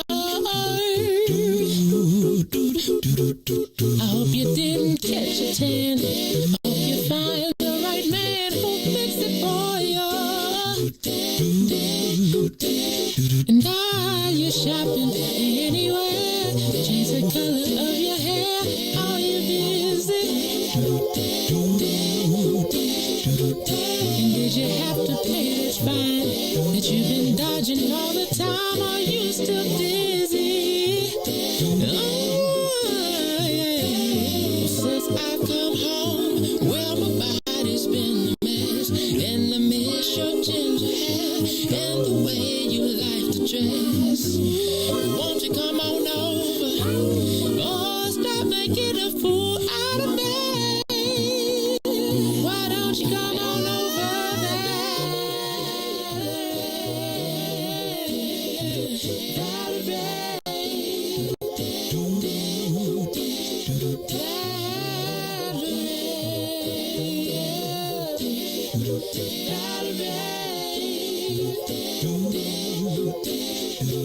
Well, sometimes I go out by myself and I look across the water and I think of all the You are listening to the Maze Jackson Show. I'm your host, Maze Jackson. Got my co-host, Ruthie Moore, in the building. DJ Riis looking like he trying to go to the county today. He got on Don't his stereotype his he attire. got his county outfit. I'm just saying, Riis. And that's what the white man see when he see me. Hey man, Riis. And if You see, brother, already. If my own people to think that about me, you see what the white man. Let me just say this. So Riis, if you walked up, like, you know, I be getting here at like 4:30. So if I saw you walking up, right? Like if I saw you coming from 28th down the street and you was walking up like that, white man or not, I'm just telling you, I'm gonna be ready. Meanwhile, it's 4:00 in the morning. That white man is jogging outside, and hey, Tom. Yeah. Meanwhile, Tom is going to the drug house and sell some drugs, and I'm walking to the bus going to work. You see that? See how you doing? Stereotype. You ain't even right, Maze. If you had a son, he'd look like Riis, the ruler. See? I have a son. He does not. You're right. He's a little shorter. He'll look. I'm gonna stop. Anyway, man, I'm gonna just tell you, we gotta protect our young people. Hey, man, this is the Maze Jackson Show, but in the building we got the Cook County Public Defender. I told you when the call of one of the family members is out, then we always respond. Shout out to our girl Maria Munoz, who was like, "Look, I want to get the public defender on." And I was like, "You sure?" She was like, "Am I sure?" See. And that's when you can't be. She be like, "Now Maria ain't never let me down, never." Mm-hmm. So you be like, you can't be playing people. So shout out to Maria. A Mustang. A Mustang. She's a Mustang too. Come on, man. Oh Lord. Come on, Let me ask you a question. All right, let's see if you failed the test. Uh-oh. Are you in a fraternity? Unfortunately, I'm not. I failed the test. Okay. No, you right. No, you straight. You all know. As long as you didn't pick the wrong one, you all good. You can stay where you at. You can stay where you at. All right, now, and you did go to You went to Morgan Park High School. So you're a Morgan Park High School graduate. I am.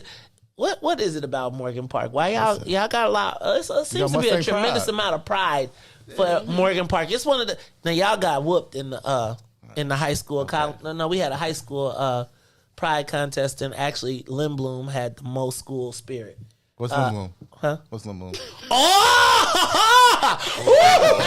So are you suggesting that Morgan Park would fade Lim Bloom? I just don't. I've never heard of Lim Bloom. Where's the Swoop Nation? Oh Lord, you know.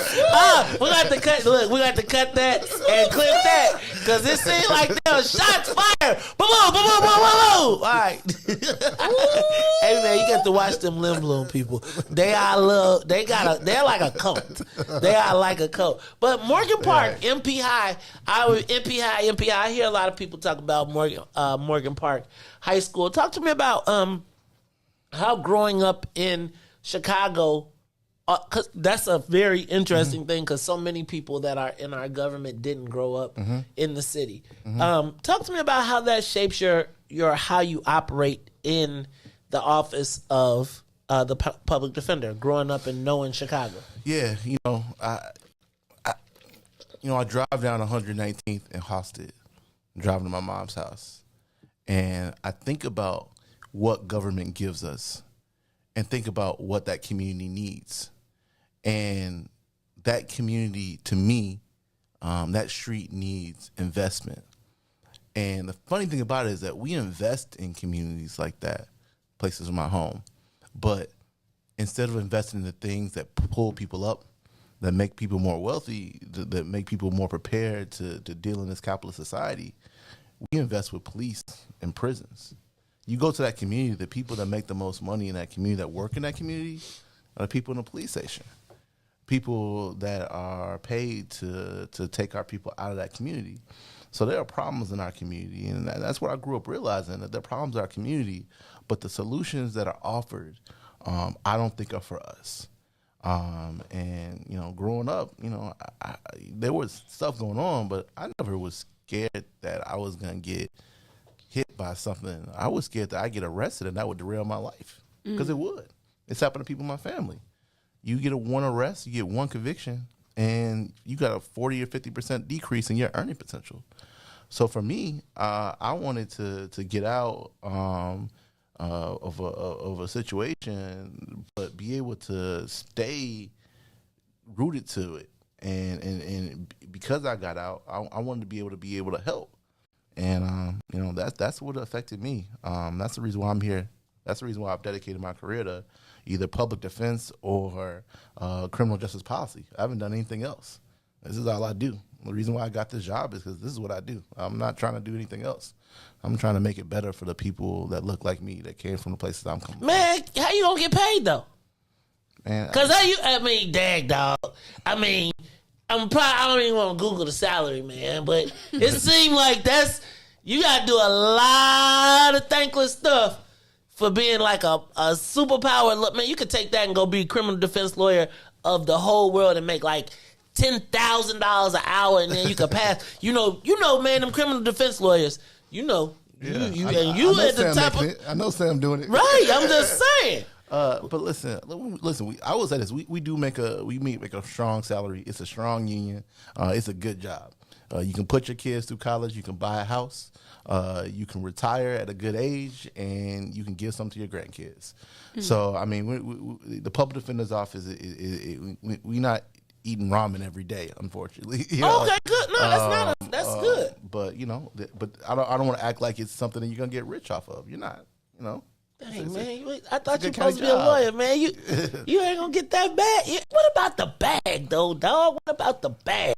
Man, a lot of times the bag comes at the backs of our people. And I don't disrespect. You been hanging out with Ruthie or something, man. Are you a socialist? Nah. I'm not. Listen, and people need to get the bag. We need people like us to get the bag. There ain't no doubt about it. I'm not saying that. But there are also people that can be here and that can be in that fight. And I'm excited to. I'm excited to do it. Man, glad to have you here. Ruthie Mo. And then we have any calls, Riis? Yeah, we got any calls? Okay, go ahead, Ruthie Mo. So I have some questions related to the Cook County juvenile justice system. Be careful, that's our passion. So I love juvenile justice policy, like reforms, the history of it and everything. And I'm curious as to when juveniles are arrested and they need public defenders, is the public defender's office divided up into people who specialize in adult criminal versus juvenile, and if you need to utilize a juvenile one and you call the number for your family members, is there something specific that you need to say or do in order to get a juvenile focused public defender? So the people that represent at the police station representation unit will represent anybody, whether you're an adult or whether you're a juvenile.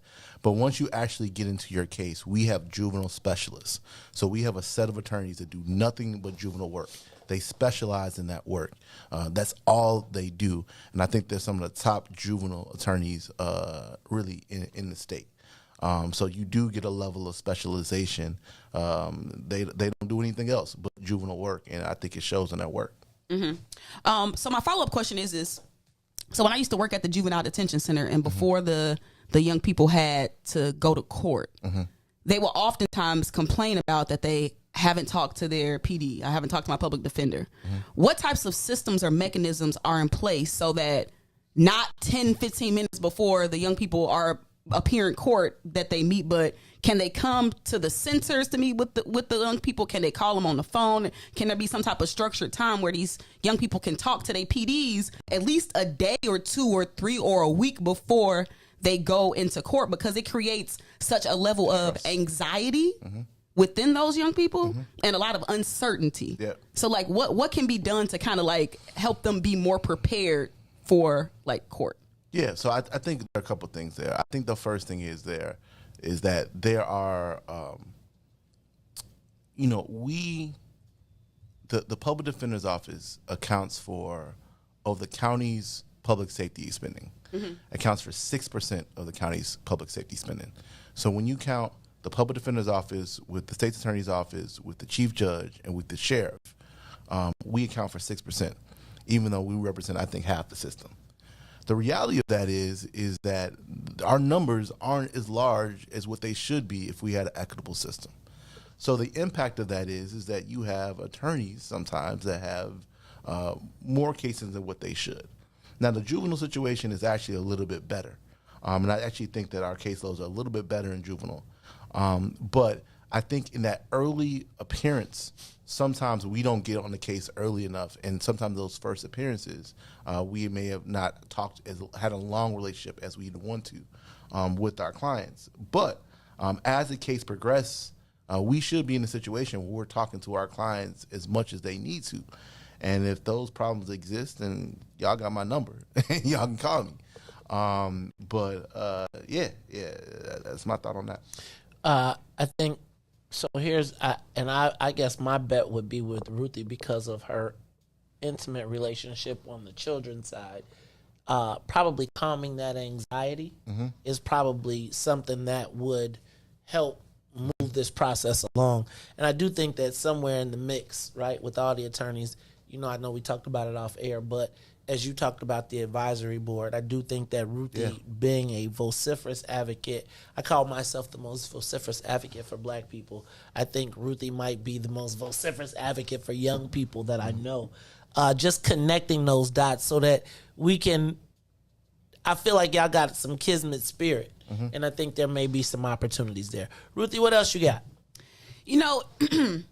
I think another sort of thing that I always think about with PDs and people like, man, if you get a PD, you're going to lose your case.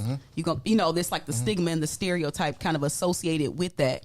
If you are unhappy with your public defender, what is the process for getting another one? And if you do that, is that seen as well, you're not about to get good representation because it's already free. Who you think you is? Is that? I don't think that exists. I mean, listen, our attorneys are thick skin, right? They have to deal with it. They deal with it from judges. They deal with it from the state's attorney's office. They go home and watch a movie and see their profession, and their profession is talked down upon. They got thick skin. So you're not going to be a situation where if you move public defenders, the other public defender is going to hold it against you. That doesn't really exist. But I will say this. Let's be real. The system is built to get people to plead guilty, and we represent the vast majority of people in the system.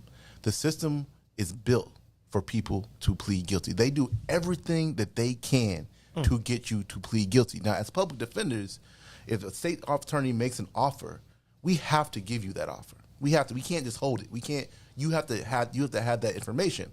But what I think happens is because this system is so broken, and we can talk about some of the things that the public defender's office is trying to do to break that system, to make that system work better, because that system is so broken, and we represent the vast majority of people in the system, well, then we get kind of blamed for something that we're trying to fight. Right? I want to hear about that because I want to tell you, because you say you have to present that, right? I just think of having been locked up. And when you say the system is built to make you plead guilty, locked up in Champaign County, and I wanted to go home. Look. Not a good look at all, right? Because it's like you got internal, like what's going on in the pod, and then you got the police that's part of the whole. It felt like being a slave. I ain't gonna even lie. And when you talk about the system being built to make you plead guilty, I remember when my public defender got together with the prosecutor and they said, plead guilty to, if you sign this paper, you can go home today, like right now. But it was a felony. And she was like, don't sign the paper. Don't sign the paper. I was like, she said I could go home today. Do y'all understand this pod? Like, luckily anyway, but this pod, I want to go home. And when you say the system is built to make you go home, do you advise people to take the deal? Or do you say, hey, let's fight this? And if you tell them let's fight this, do you then go balls to the wall to make sure that they don't? And what's the success rate? Yeah, well, I think every single case is different. But I will say, when you look at the trial numbers, right? You look at when cases get to trial, we actually win quite a few cases. But you have to realize that the system does everything it can to get you from going away from trial. So let's say you're locked up and you're locked up early on. Well, the state is going to say, hey, I'll give you 3 years if you plead guilty today.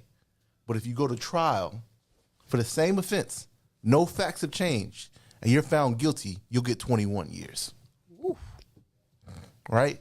Because they know that if every case goes to trial, not only would the system break, but you would start to see some of the inconsistencies and lies that is the foundation of the criminal justice system. Think about the Laquan McDonald case, and think about the police reports. Right? Don't even think about what the videos was, and think about what the police report said. The police reports, oh, a man came at me.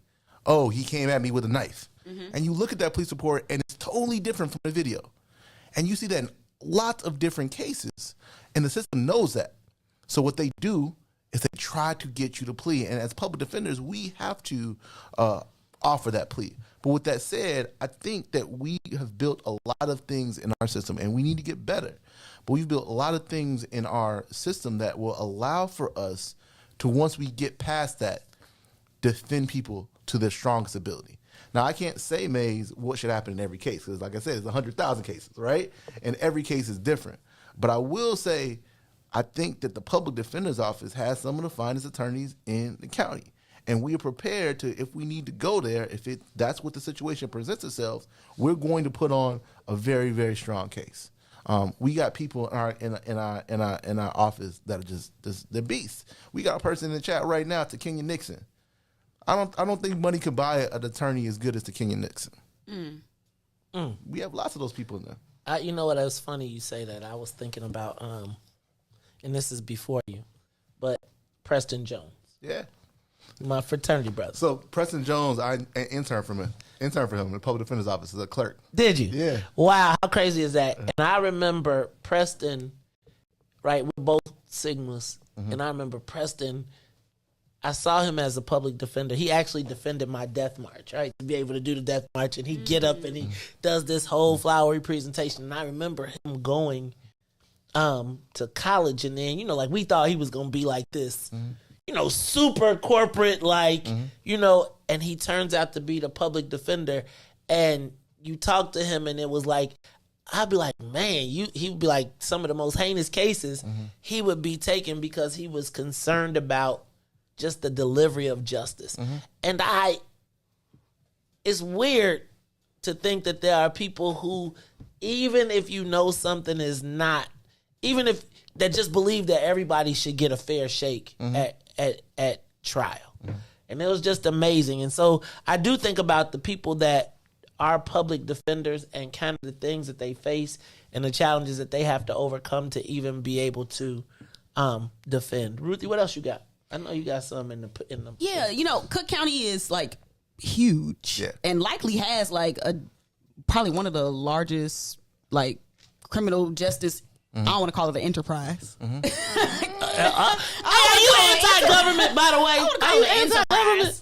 Man, my dad worked for Streets of Sands, and my mom worked for the library, man. Government put me through college, so I wouldn't go there. I wouldn't go that far. Okay. So I was about to try to ask about like innovation. So like in the policy work that you do, like in the research that you do, what are some of the most innovative like policy changes or programs that you've seen across the country that you want to bring back to Cook County? Yeah, so I think one of the things I talk about a lot is our forensic science division. The Public Defender's Office here in Cook County has one of the most innovative, top-notch forensic science divisions in the country. Everybody gets on Netflix and they watch these shows about wrongful convictions. They watch all this junk science that was used to put people in prison. And our office is on top of that, right? So, for instance, we see lots of sciences like bad fingerprints. ShotSpotter is something that's going down right now. All of these junk sciences that are used to put people in prison. ShotSpotter. Did you connect ShotSpotter with junk science? Yes, I did. The studies and the data show. But what about we just signed another contract for that. Oh, did we? It was like the parking contract? Oh, well, damn it. Pew, pew, pew. Dude, you can't be coming on here getting in trouble, dude. What's wrong with you? You gotta get that good government job. You around here talking about people's stuff, man. All right, see? That's that U of I breed that rebel in you, right? You got to defend yourself. All right, go ahead. Innovate. So finish with your that I think that forensic scientist, because I think we're finding so many people. Let me ask you this, based on the innovation that being your answer. What percentage would you guess of people are locked up wrongfully? I don't know what the percentage is, but I'll say this.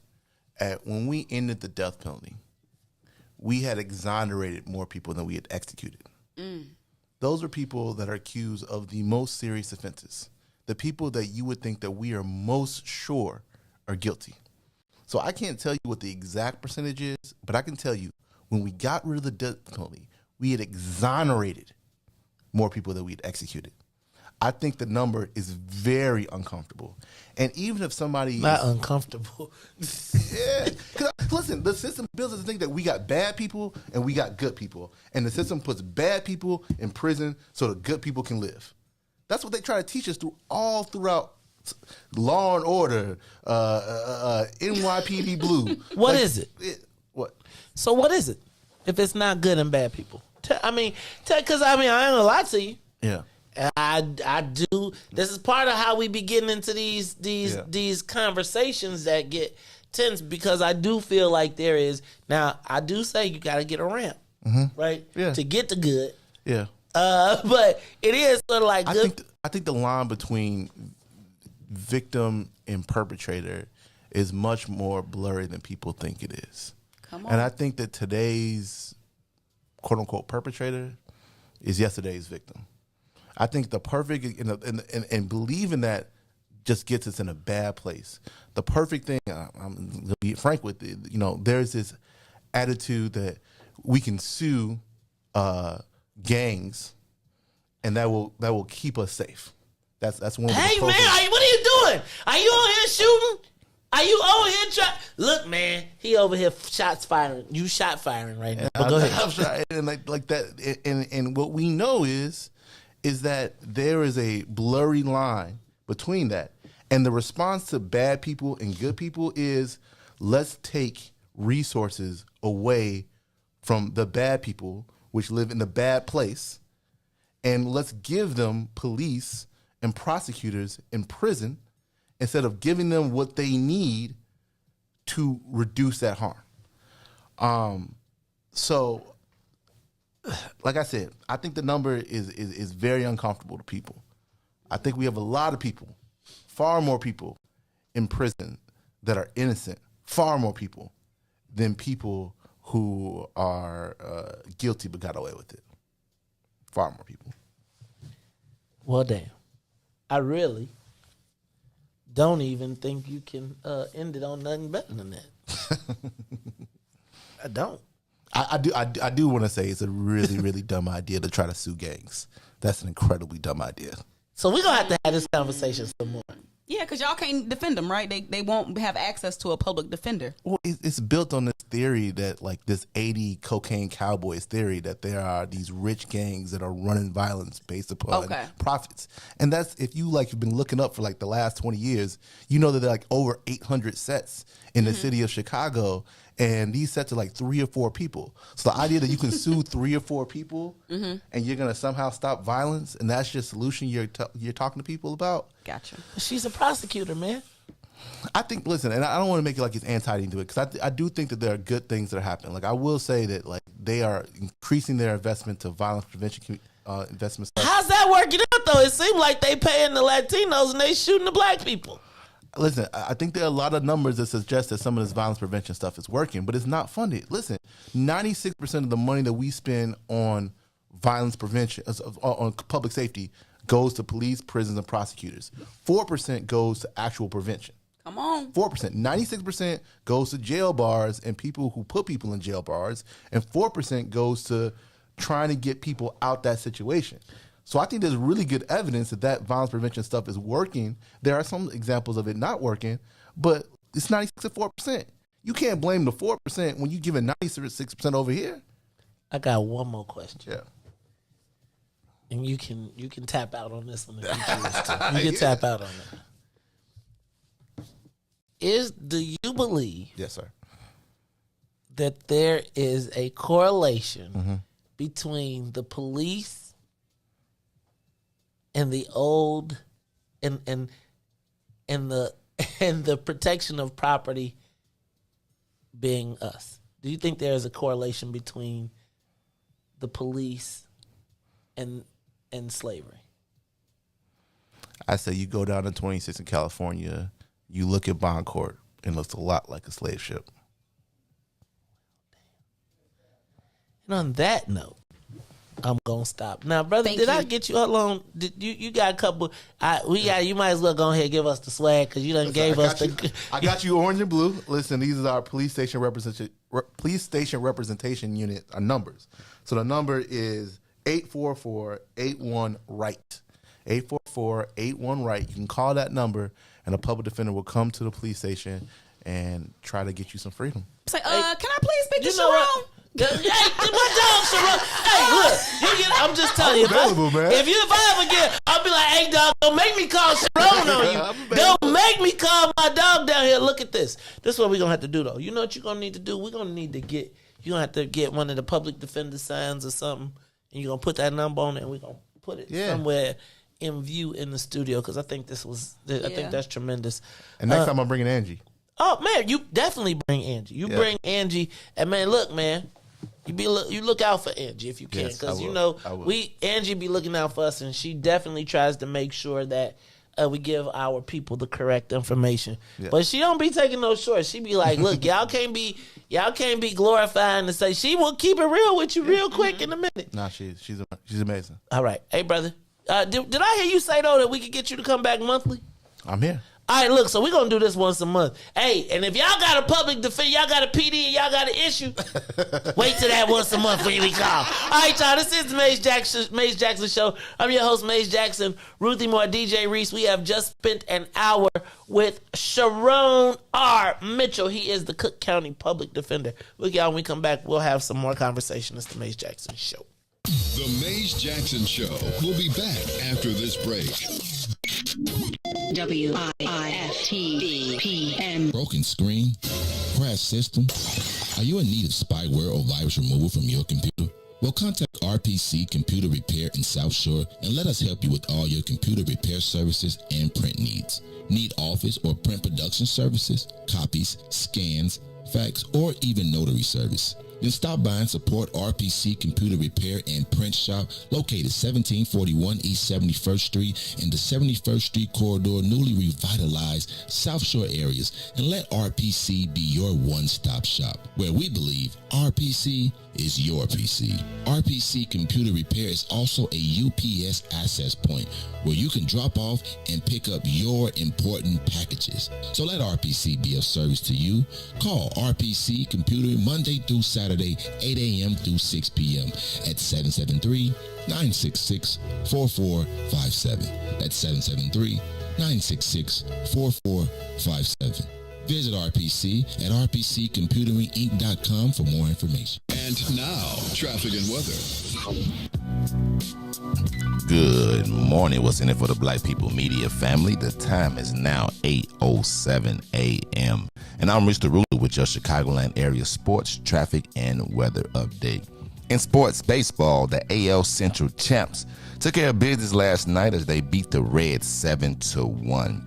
The Chicago Cubs, on the other hand, will lose 8-6 to the Pittsburgh Pirates. If you missed the game, you missed the game last night as the WNBA Chicago Sky game one against the league's best Connecticut Suns. Game went to double overtime. Candace Parker will have 22, and that will be enough as we steal game one on the road, 101-95. Let's go, Sky. Now over to traffic. On the Kennedy, O'Hare to the Loop is 62 minutes. Outbound to O'Hare will be 30 on the Eden. Inbound from Deerfield to the Exchange, 73 minutes. Exchange back to Deerfield will be 46. On the Eisenhower, Thorndale to the Loop is 80 minutes. Back out to Thorndale will be 45.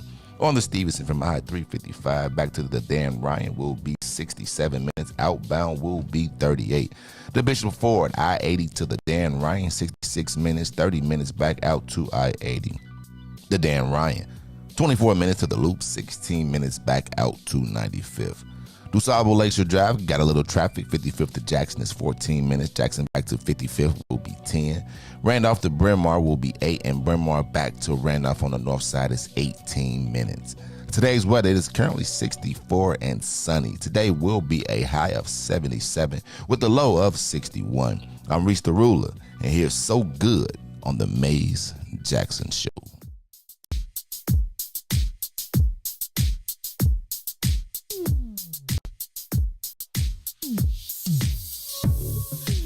What you did, but you did it right.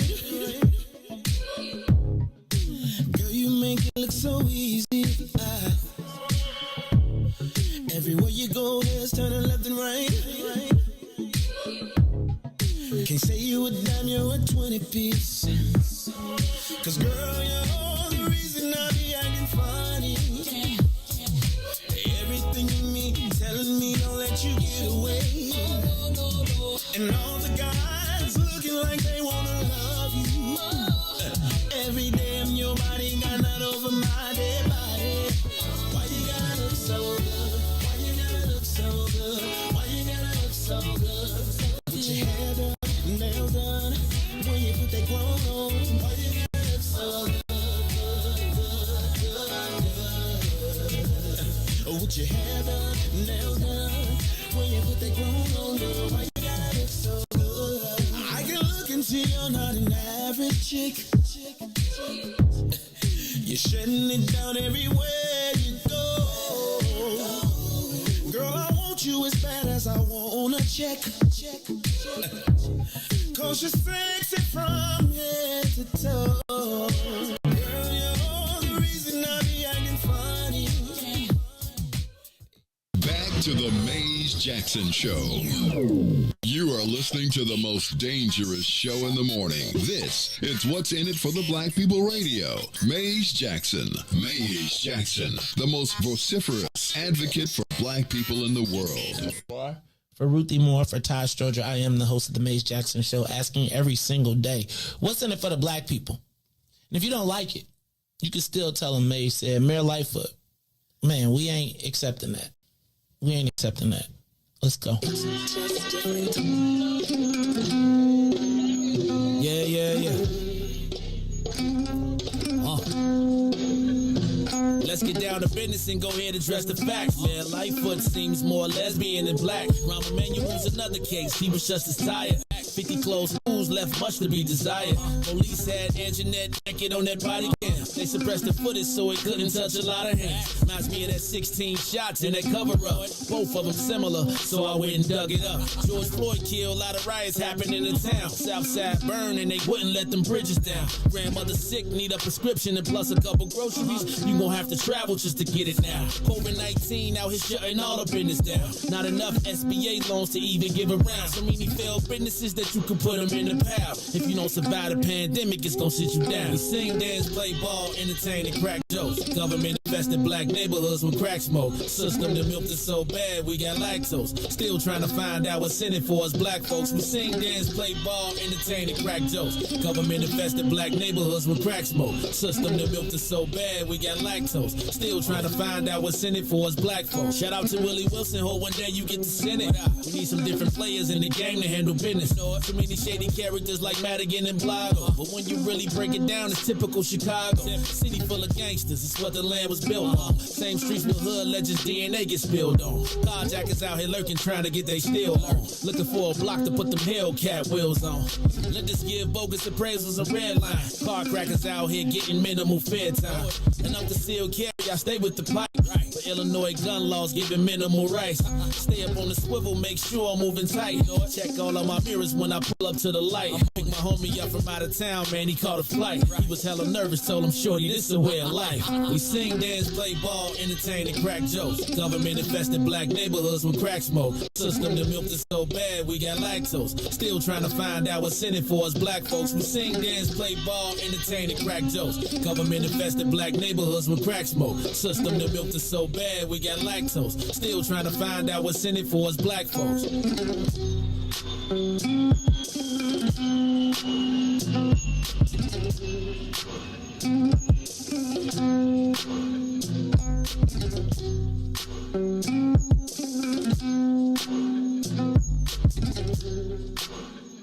Wake up, Chicago! Wake up, world. This is the Maze Jackson Show. Nah, match that one. Bad, I can't. Riis be like, okay. That number gonna be memorized. 872 what? Not that one. Oh, 844-817-44. Not the most important number today. The most important number today is what? 844-817-4448. You was close, but to remember it is 844-81-RIGHT. RIGHT. Turn to the right. Turn. Ooh. To the right. To the right. To the left. To the left. Now dip, baby, dip. Do you like doing those slides? No, because I don't. Of course. No. Not your cup of tea? I can't keep up, Ruthie. You do them, Riis? You be in? All of them. Good. You know Riis do them all. I can see it. No, I can't do them. I can't even. And then don't let them be like the double time. Tap, tap, tap. Look, I told you I went after Robbins and Trustee Collier was like, all right, Mace, do this one. And then it was like, step, step, step. Step, step, step. Have that. Let. Step, that. Hit that. I was like, hey, Joe. I'm like 50 years old. First of all, when I used to go to the parties and do the party walks, I only knew 2. So like the whole party, it was like I did 2 party walks, then I started to fight. Like, all right, enough of this. All right, y'all, it's the Maze Jackson Show. What y'all think about Sharon Mitchell? I thought that was refreshing. U of I. Refreshing to hear. I mean, it's such a simple concept of just being able to speak freely and not have to like be on guard or make it sound politically correct. Like I love it when people can just like literally just give you the information without having to finesse you with it. Just tell me what I need to know and let me make an informed decision. Like it's because we know it's disproportionate budget. So I was glad that he was able to articulate that in a way that wasn't finessing. So shout out to him. I just hope when he went to work, his keys still work. You know, he was saying some stuff. Hey, he's just gonna make another set. He top dog. Yeah, I feel like he was. I think when you were the public defender though, they already expect. Mm-hmm.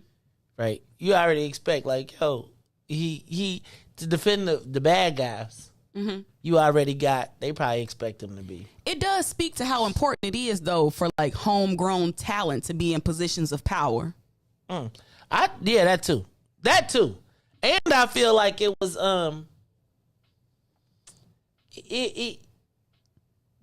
I feel like he didn't present like the TV shows. Yes, like it came off like he's really like I'd be like, nah. When I talk to Angela, I'd be like, I would feel comfortable with Angela. So I guess the public defenders I do know though. I do feel like too, yeah. I do feel like they be some G's. They drink good though.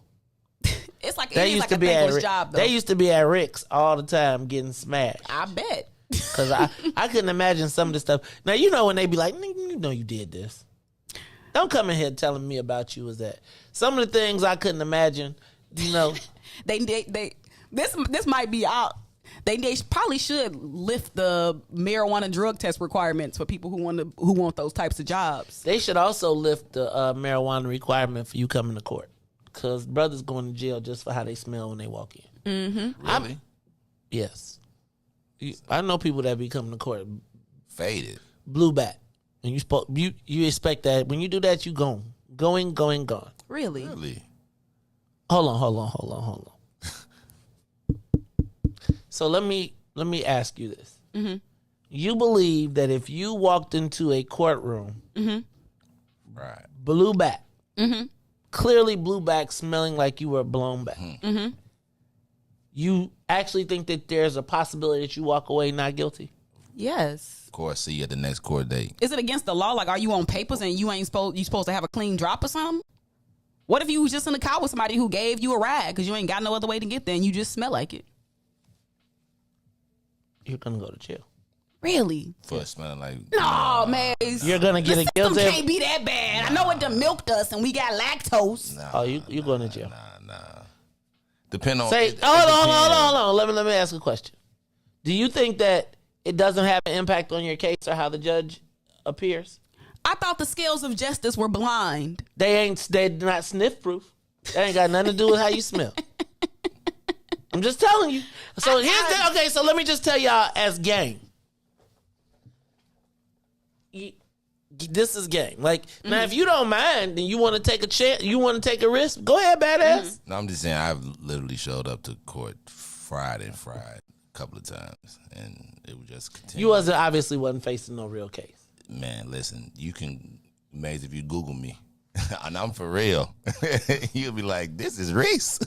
Like, if my case is not involving that, if I'm only up there for like a continuous, like I've never probably showed up to verdict court fried. But if it was just like, like emotion, like they just like coming up there to like review the stuff, I'm in court, yo. I done woo not guilty shirts to court. You know what I'm saying? I done woo all type of shirts to court. If it's not a verdict, then we just finna come up there and have a discussion.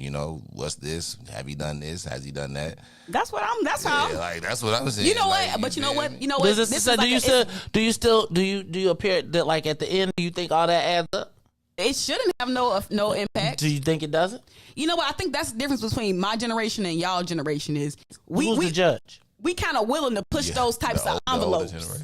Like how Riis said, he'll show up in a not guilty shirt. Like, what you gonna convict me because of my shirt? I dare you. I wish you would.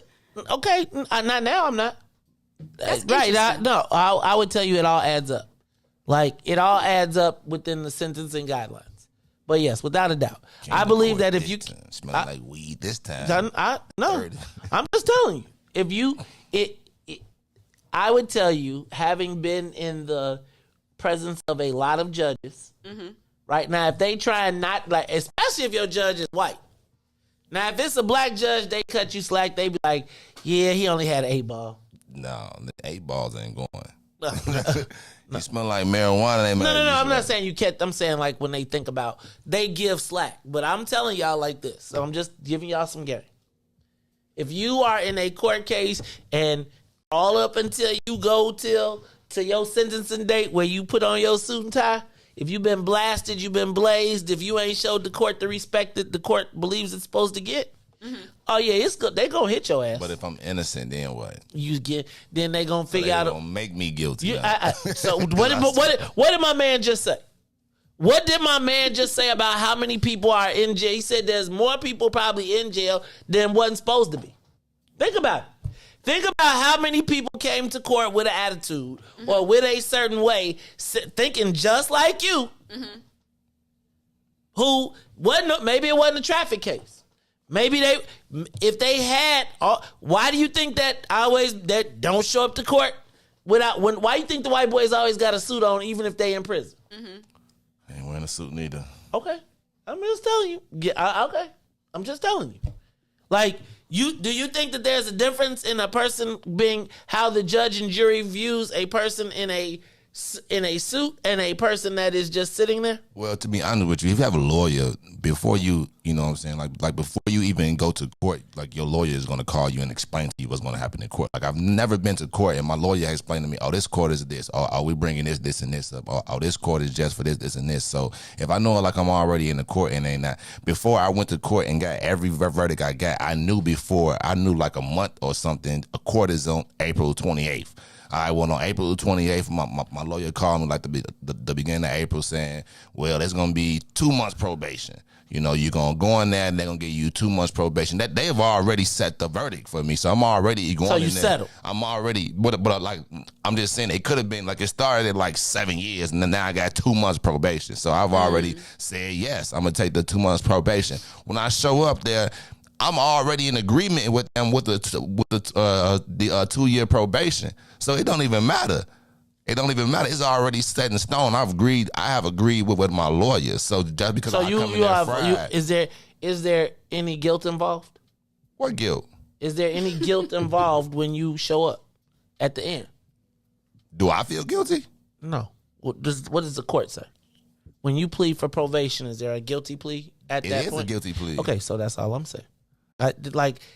That's your win is I'm going home. My win is I'm walking out of this mug with nothing on my piece of paper. It didn't even matter. But I'm telling you, smoking didn't. If I did a crime that started out at 7 years, is no way unless you got Johnny Cochran that you're gonna have like nothing. You know what I'm saying? Unless you're paying a real expensive lawyer to really do something, or you paying them. I'm talking about from a public defender, like we just had from a public defender. It's in no way they're not getting anything unless you are completely clean. You know what I'm saying? So it went from 7 years to 2 months probation.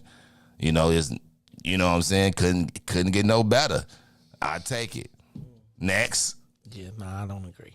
I'm just gonna tell you. But smoking didn't. If I didn't smoke and I didn't smoke and I still got it. So you tell me what? He did that because he was stressed out and he needed to manage his stress. I just think because it's a you'd be scary and stressed when that precarious judge position. be like, I'm not taking. This is all I'm gonna say. Y'all willing to roll the dice? I'll give it to you. Calculated risk, right? That's a calculated risk. Here's me. Every day I'm at court, they're going to be like, he couldn't have done that. I'm going to tell you. Or they're going to be asking questions about, could he have?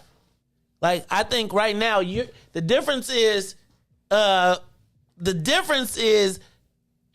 I almost feel like this is how we see it compared to white folks. Like, they be like, we want to walk away with this with nothing. Like, so if I'm on probation in 3 months, there should be nothing there at the end of it.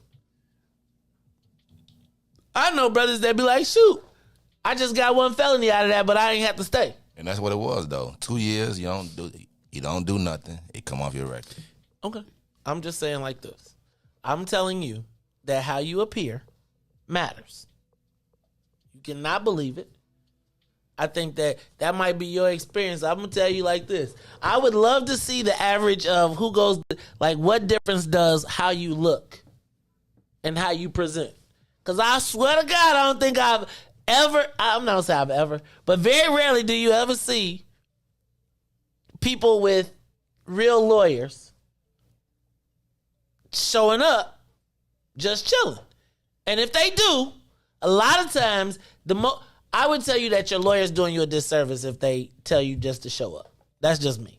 Just to show up how you show up. I wouldn't do nothing to antagonize the judge because the judge ultimately has the final say. So you can agree with the prosecutor and the prosecutor. My biggest fear was when they came up with the agreement that the judge would be like, nah, I'm not accepting that. Send your ass to Menard. Right? Because remember, they always say these terms are subject to approval of the judge. Right? Mm-hmm. This is, you can be held in contempt of court. If I feel offensive, if I take, and judges do get to play God. And I just got to point out how many times this man just told us, he said that when they did the death penalty, they had more people exonerated than they locked up. So if it was death penalty, what you think the judges was locking Negroes up on? And I don't like how he made me feel today. I'm not gonna, and I understand. And I think that's the reality of just how I grew up, right? Probably. And now you all are a lot freer, and now we got the criminal justice reform system, so maybe they not looking at it, right? They don't look at those things. I would be at court every day with my hair cut. Mm-hmm. I have a shave. I'll be like when I had traffic court, cuz. So now if they have you accused for killing 6 people, you trying to tell me that you think if you show up in a suit and tie, they're going to say, oh, no, not this guy. I'm saying that I'm not going to, if they think they got me for 6 people, I'm going to have a damn good lawyer that's going to have them questioning whether it is. And if it get to the question, I'm going to be tipped over to the other side. I'm not going to show up. Like, this is what I believe. I believe that if I was in a space where they thought I was of guilty of 6 people, I would have a lawyer that would have you already confused. Be like, there's no way, you could believe all you want, but whether it was Johnny Cochran or whether it was the $700 or $1,000 hour lawyer that I could afford or try to get, because at that point you would spare no expense. His job is to muddy the water, right? So if it's beyond a shadow of a doubt, right, and I show up, so if it's beyond a shadow of a doubt, and I got a choice between I came up in here blasted, blazed, or it's a young man sitting here in a suit and a tie who you got to imagine. Could I imagine this guy who I've seen every day groomed and well taken care of and all my pictures of, or could I see him whacking somebody? Now, if I show up in jeans with a holy shirt and I be slumped in the chair and I be like, yo, whatever, or I could be as respectful as I want. Again, shadow of a doubt. Any one of those factors, I'm saying I'm not giving them that one. You're not going to be able to use my appearance. Understanding that. Do I show up in a do-rag and a hoodie every day? I could. That will probably push them closer to could or could not. Just my perspective. Not a judgment on anybody. But I do think, I always believe in giving myself, if there's points to be scored, I want all the points. Because if it comes down to a tie and I left a point on the table, because I was like, well. But again, and I do think lawyers matter. I agree with you, Riis. But I think there's levels to it.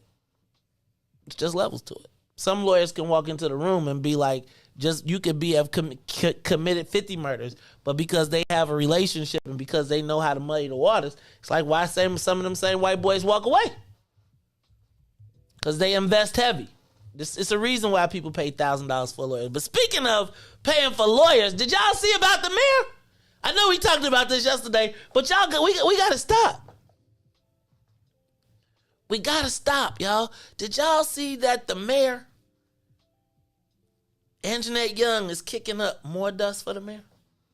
Ruthie. So we talked about this yesterday, and we didn't get too deep into it, but Mark Fleissner, former corporation counsel, the person who went after Anjanette Young when she sued. Remember, he led the lawsuit against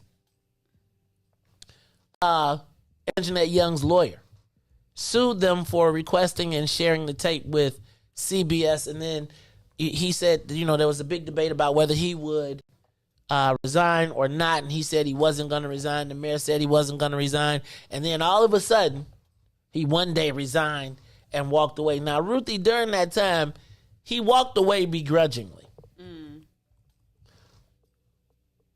But remember how I told you when you take a job in the government, usually you have to sign your resignation paper before you go. Like when you take a job as a employee for like an exempt position, usually on the first day they make you sign your resignation letter, and then they can date it and sign it and give it to you so that there's never a firing, right? And so we couldn't figure out. But remember I kept saying, if Fleischner is a good guy, he's got to fall on his sword. He's got to walk away. Mm-hmm. He's got to say, like, even though he may not have been the bad guy, but white people be like, no fair. You remember how I remember how he walked away. I ain't really do nothing. I ain't do nothing, but I'm leaving, and I'm going to take this, and I'm going to fall on this. Mm-hmm. Well, Ruthie, it seems like we've uncovered... you know how they say hell has no fury like a woman scorned? Mm-hmm. Seems like hell has no fury like a lawyer scorned. Apparently, Mark Fleischner is upset because the mayor did not keep her word. Or what it appears to be is not keep her word. He told us we got to ask her. When we come back, I want to talk about this, the mayor paying her political debts with our legal bills. It's the Maze Jackson Show. We'll be back after these messages. The Maze Jackson Show will be back after this break. WIIFTVPN. Reach the ruler. This is Week Ho Wednesday, and to my right is Everybody's Women Crush Wednesday. My co-host, the one and only Todd. It goes, love this show, y'all. I'm dealing with a guy. We have been dating for 9 months. In light of everything going on in the world, he has been voicing his opinion about situations, and I don't agree with any of his views. I love everything else except his opinions. Damn. How do I fix this? FYI, he's white. It's about to be a white boy summer. So could that be the issue? For sure. Just come out different when it's not coming from your own race. It's just never been something I'm like, oh, I date Bill. I'm just a Bill. Yes, I'm only a Bill. I don't really like light-skinned guys. I don't like pink. Yeah, pink. So like it's like you see it. Pink tip. It be pink. And then pink on the tip. I don't like. So have a light-skinned guy have a dark tooth. And then it look dark, so it's not as off to me. Okay. I feel like it's supposed to be pink because they light-skinned. You know what I'm saying? But I don't want it to be dark because then I'm going to say you dirty. Today, the Biden administration is releasing what it calls a new strategy to fight domestic terrorism. Following a 100-day review, federal officials are now laying out a new plan hoping to deter, detect, and prosecute domestic terror. They went to the Capitol waving their flags and looking for smoke. He was out there looking for justice. They was over there looking for votes.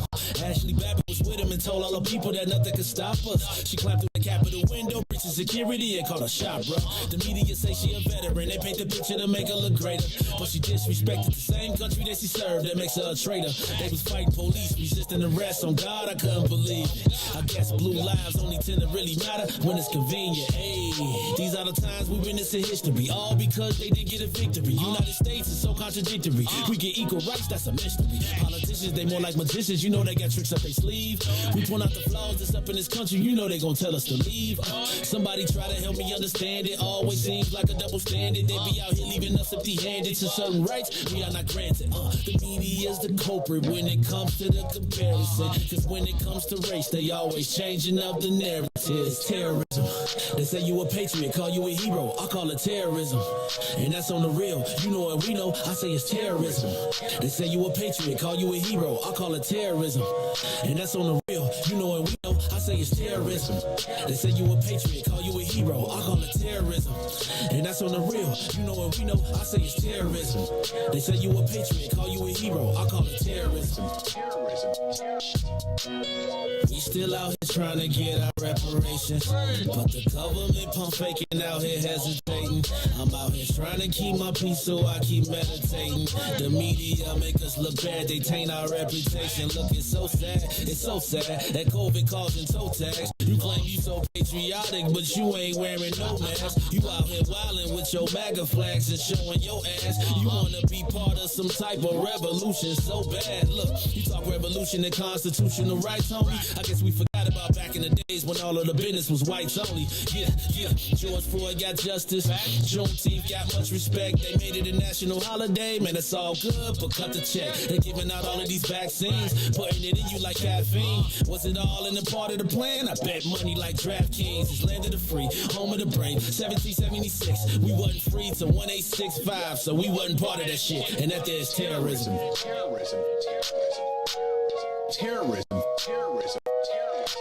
You are listening to the Maze Jackson Show. Riis trying to tell me what to do around these feet. Look, man. First, he want to put on his do-rag. He want to wear his hoodie. He want to put his headphones over his hoodie. Now he want to tell. There you go. Right. Hey, bro. I'm just telling you. Free Riis. I'm just tell y'all though. There we go. I'm just telling you. Can I just tell y'all? I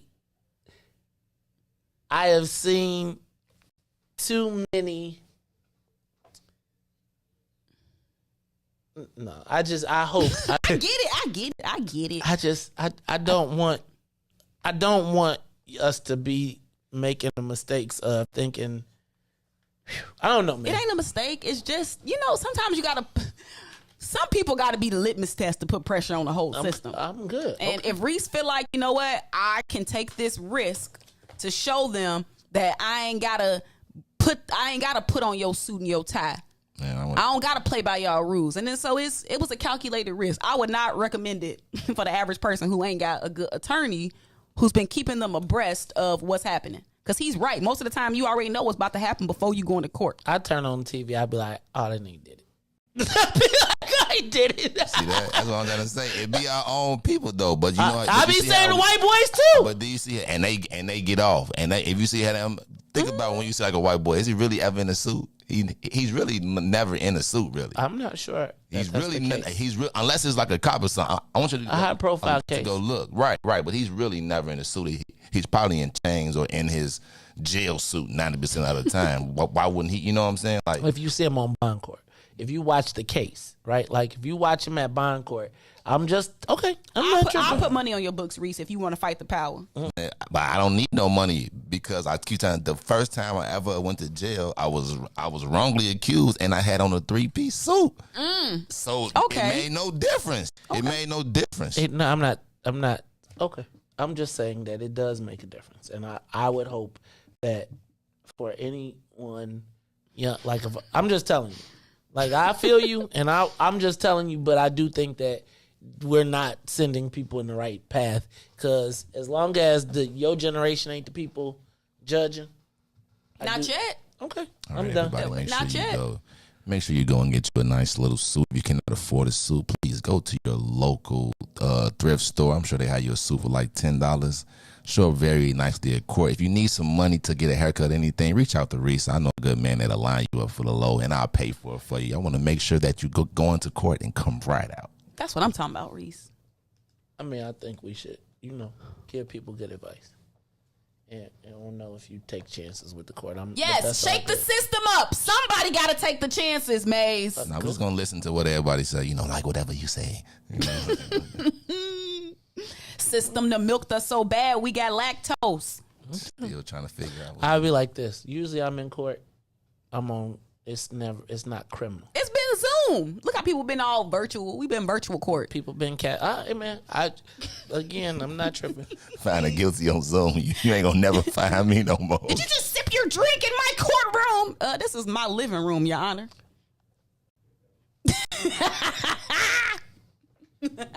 Do you show up to virtual court in a suit tie? They want you to. You would. 100%. They want you to. 100%. And especially what depends on what's on the line. Especially if I showed up to virtual court and I'm suing somebody white, and I'm trying to get like they owe me, or I'm trying to get my full value. 100%. 100%. I had virtual court, right? I did. I had virtual court, and my attorney is a black woman, and she was adamant that I had to dress up. I couldn't eat. I couldn't do anything. I had to just literally sit there. I couldn't get up. I couldn't yawn. I couldn't do anything. We get in the virtual court, and the white people, they eating snacks, chilling, walking around. They got. And guess what the jail is full of? What? Black people. We know. That's my point. We all saying the same thing. We just got different perspectives on how to deal with it. I got you. I'm just saying we know that we're not. I'm saying we're not getting judged the same way. It's full of black people that you said, right? Do you think them black people that went to jail showed up in a suit and tie? So it's full of black people that went to court and got convicted wearing suit and ties. I think it's full of black people who went to court not thinking it was serious and got locked up or did what they did. I feel like, are you saying? Wait, no. You said a suit and tie would change. I'm saying that most of the people that have gone, I would argue that most of our people have gone to court and that are in jail did not go in a suit and tie. I would. I know some of the biggest thugs, and I know some of the biggest thugs that have cut their dreads and put a suit on. So I don't believe that. I know some people that's just wait. You just said that you know people. Nobody wears suits and ties. No, I said I. Why would the biggest thugs do it? Because, like you said, they want to put on an appearance. That they don't have to shoot nobody.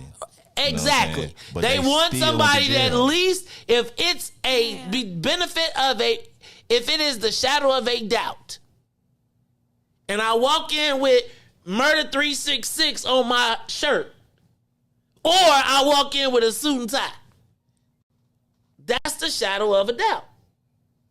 I'm just, this is all I say. I'm just trying to get my best odds to get out of the court unscathed. And if that requires, and quite frankly, I wear a suit to kick it. So it ain't like I'm hurting myself. Like, I don't feel like, putting on a suit is like, oh my God, bow down. I go to the suit and be like, I'm colder than the lawyers. Really? Yeah. Y'all, don't be. Ooh, I hope this is not on the paper tomorrow. It's gonna be on the paper. It's gonna be a social media question today. It ain't gonna be on the paper, but I'm gonna say, does your appearance in court make a difference? Do your appearance in life matter? Yes. Yes, it does. 100%. We know it do, Maze. No, you don't. Yes, we do. No, we don't. We know it do. We can do whatever we want. Maze, it's okay. We just, I be trying to get y'all right. I'm trying to get y'all. But hold on, but wait. But see, whereas you say you trying to get us right, I feel like, no, y'all are steering us wrong by being like, you gotta dress like this for the white man. Anybody trying to hit it. I say you gotta dress like this. I feel like you gotta dress a certain way to impress me. Thank you. White man. What are you talking about? This is what I'm saying. I feel like when you come into, like, if you come into a meet with me, I do be feeling like, excuse me. Did you know where you was coming? That's different.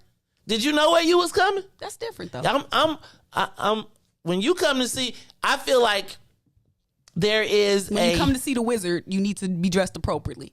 Right. But see, the court systems is not my wizard. That ain't my wizard. That is a system. That's because you ain't facing 30 years. But if I was facing 30 years, then I would it would be a calculated risk. Do I come in there in my t-shirt or do I put on what calculated risk did you take when your black woman lawyer told you to put on the dress? Did you take the risk or did you? I absolutely listened to my black woman lawyer. Why do you think she told you that? Because she know the system ain't fair. No, because and she explained it to me. She legit broke it down to me and explained to me that you can't do what the white boys do. Literally, like she told me that because I was like, you want me to? I can't sip my coffee. I gotta sit there for 3 hours, literally. And could you sip your coffee at court? No. Okay. No, you can't. But see, my thing is, when I went into the Zoom court, I saw how the white people I saw what they was doing. And I'm just like, I gotta sit here stoic like a robot. What grandma say? You can't do what the white folks do. What grandma say about the Saltines? White people gone white. Right. This system. What did he just say? This system is built to find ways to prove you guilty. Okay, so can't I find ways to fight it? That maybe don't start with you. Start with the policy and put it in somewhere. Yeah, the policy of that it is. You cannot base it off my appearance. How do you prove it? How can you prove it? How can you prove it? Because if it's in the courtroom, I'm just saying. But how do you? That's all I'm saying. Mm-hmm. How do you prove it? All I'm saying is if the white folks. See, this is like my self-interest. This to me ain't my and I'll be honest with y'all. I don't see this as the test of my blackness. Mm-hmm. I think if you're in a criminal case, then you have a lot at stake.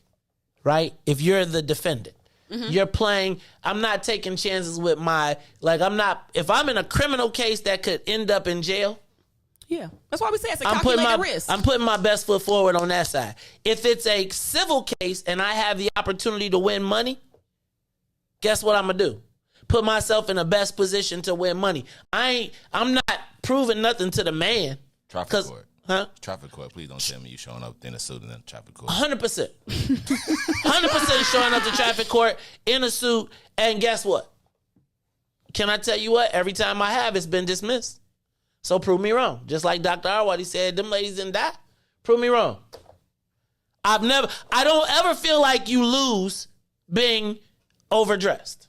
But it's why you're overdressed. Because I got a suit in my closet and I don't want to pay another $200 for whatever. No, it's so you can Lock appeal. me up. It's so you can appeal to Throw the away man, the key. so you can have him look and say, "Listen, look, don't I look like a civilized black person? Look, civilized black people don't show up in court. Look at me. Do I'm I look like the type respectable, of, Your Honor. Do I look like the type of black, citizen that would do these things? That they How have much me it gonna up here cost? for? How much is You the know what I'm ticket? saying? Look How much you is had the to ticket, Riis? change your- I don't gotta change shit. I don't gotta change nothing. $500 for $500. I wear a suit because I like to look good. But I'm just saying, but you. If it's a $500 ticket, I got $500. I can pay it, but why? If I can put on a suit and beat you, and he can think whatever, I ain't gotta say nothing.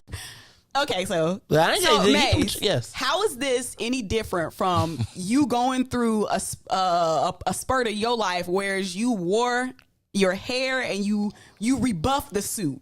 Like you went through that as a phase of your life, as an important part of like your growth.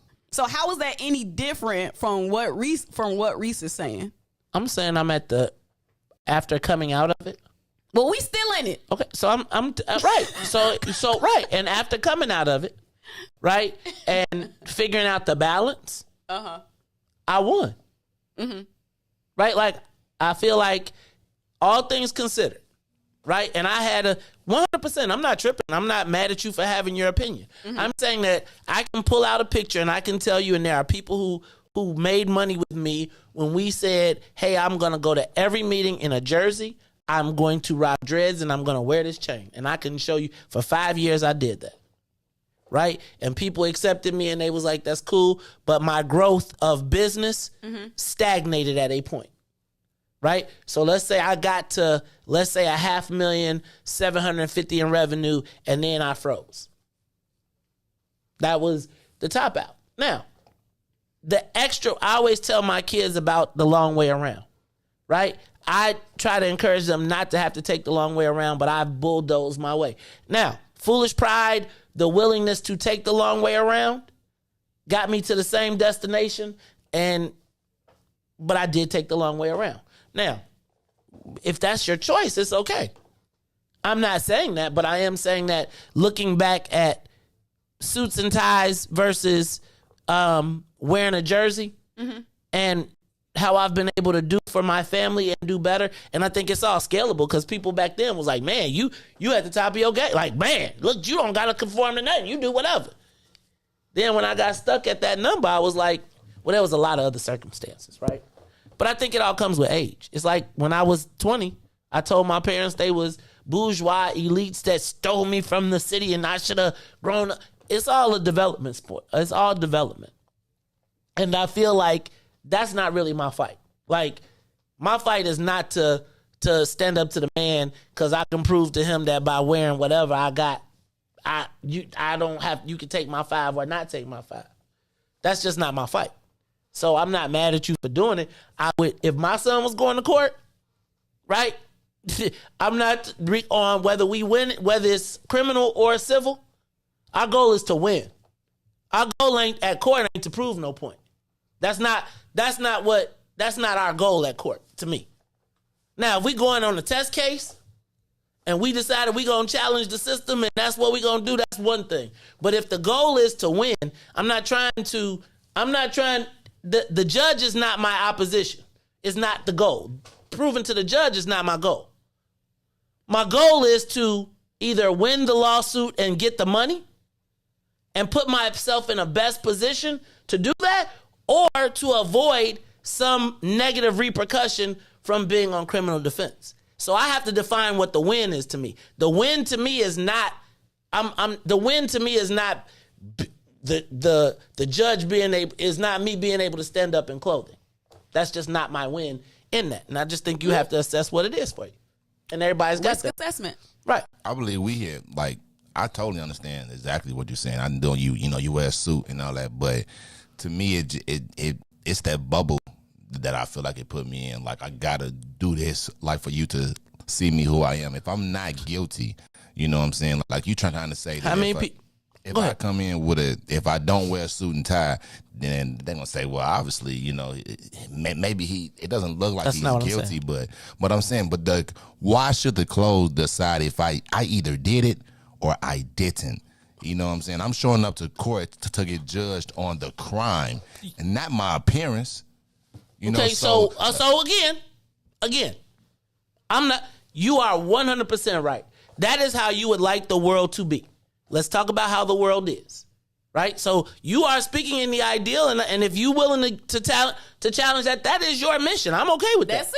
That's it. He did it. He challenged it. Exactly.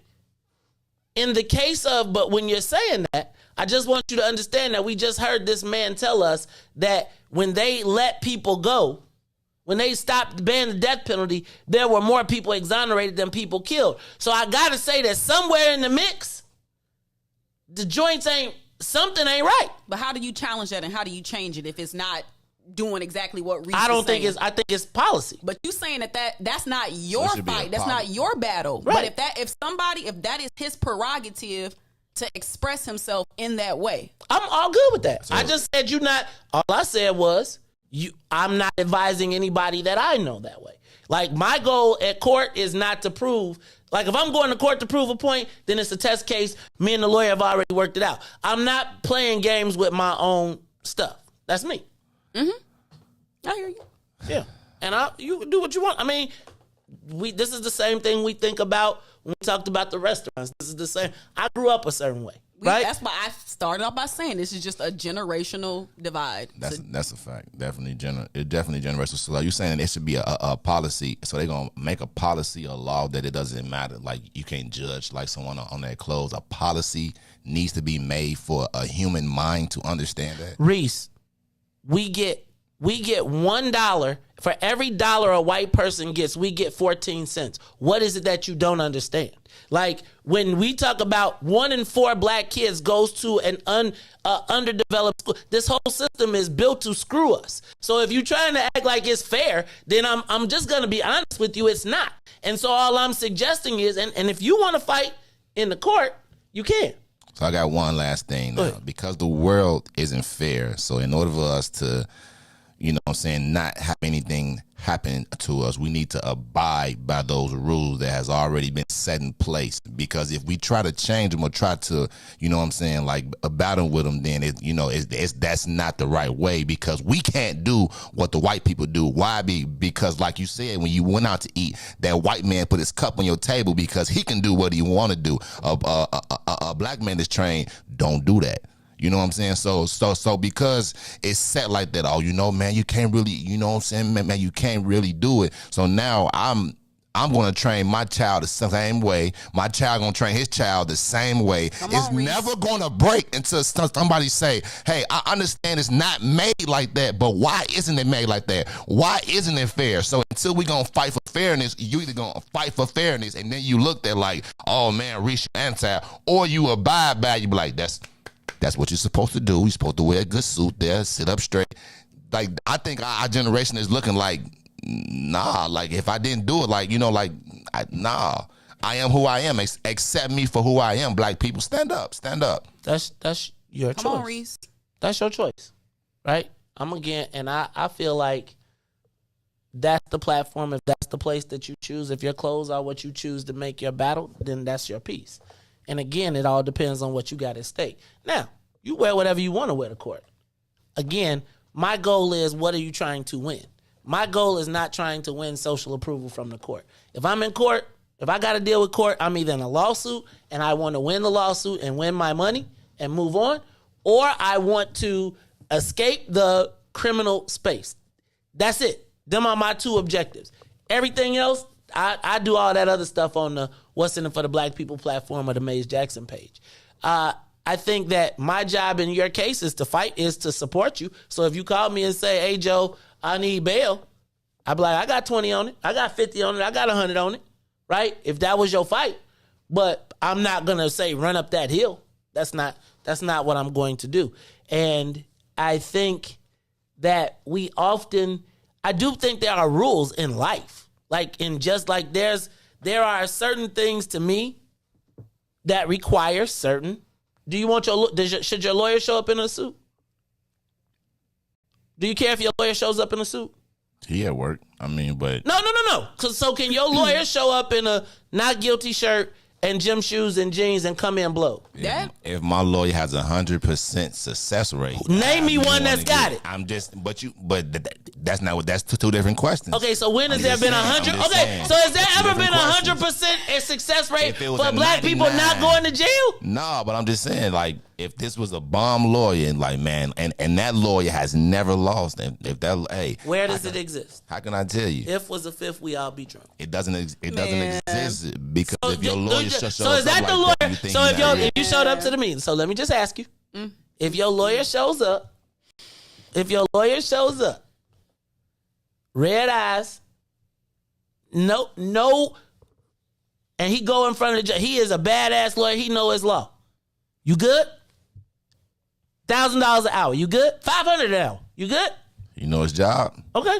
He never everything. And if good. you lose, because that's the first time he lost. You keep adding more and more stuff You on. see how you it. keep adding though? No, I'm just. So what you're trying to tell me is that Okay, so I'm just want to know who hires a lawyer that shows up blow. But Maze, it's what? So when you was dressing in your style and people said that about you, like how did that make you feel? What? It made you say, I'm still finna dress like this, but eventually you did. You said, okay, maybe this done took me as far as it can go.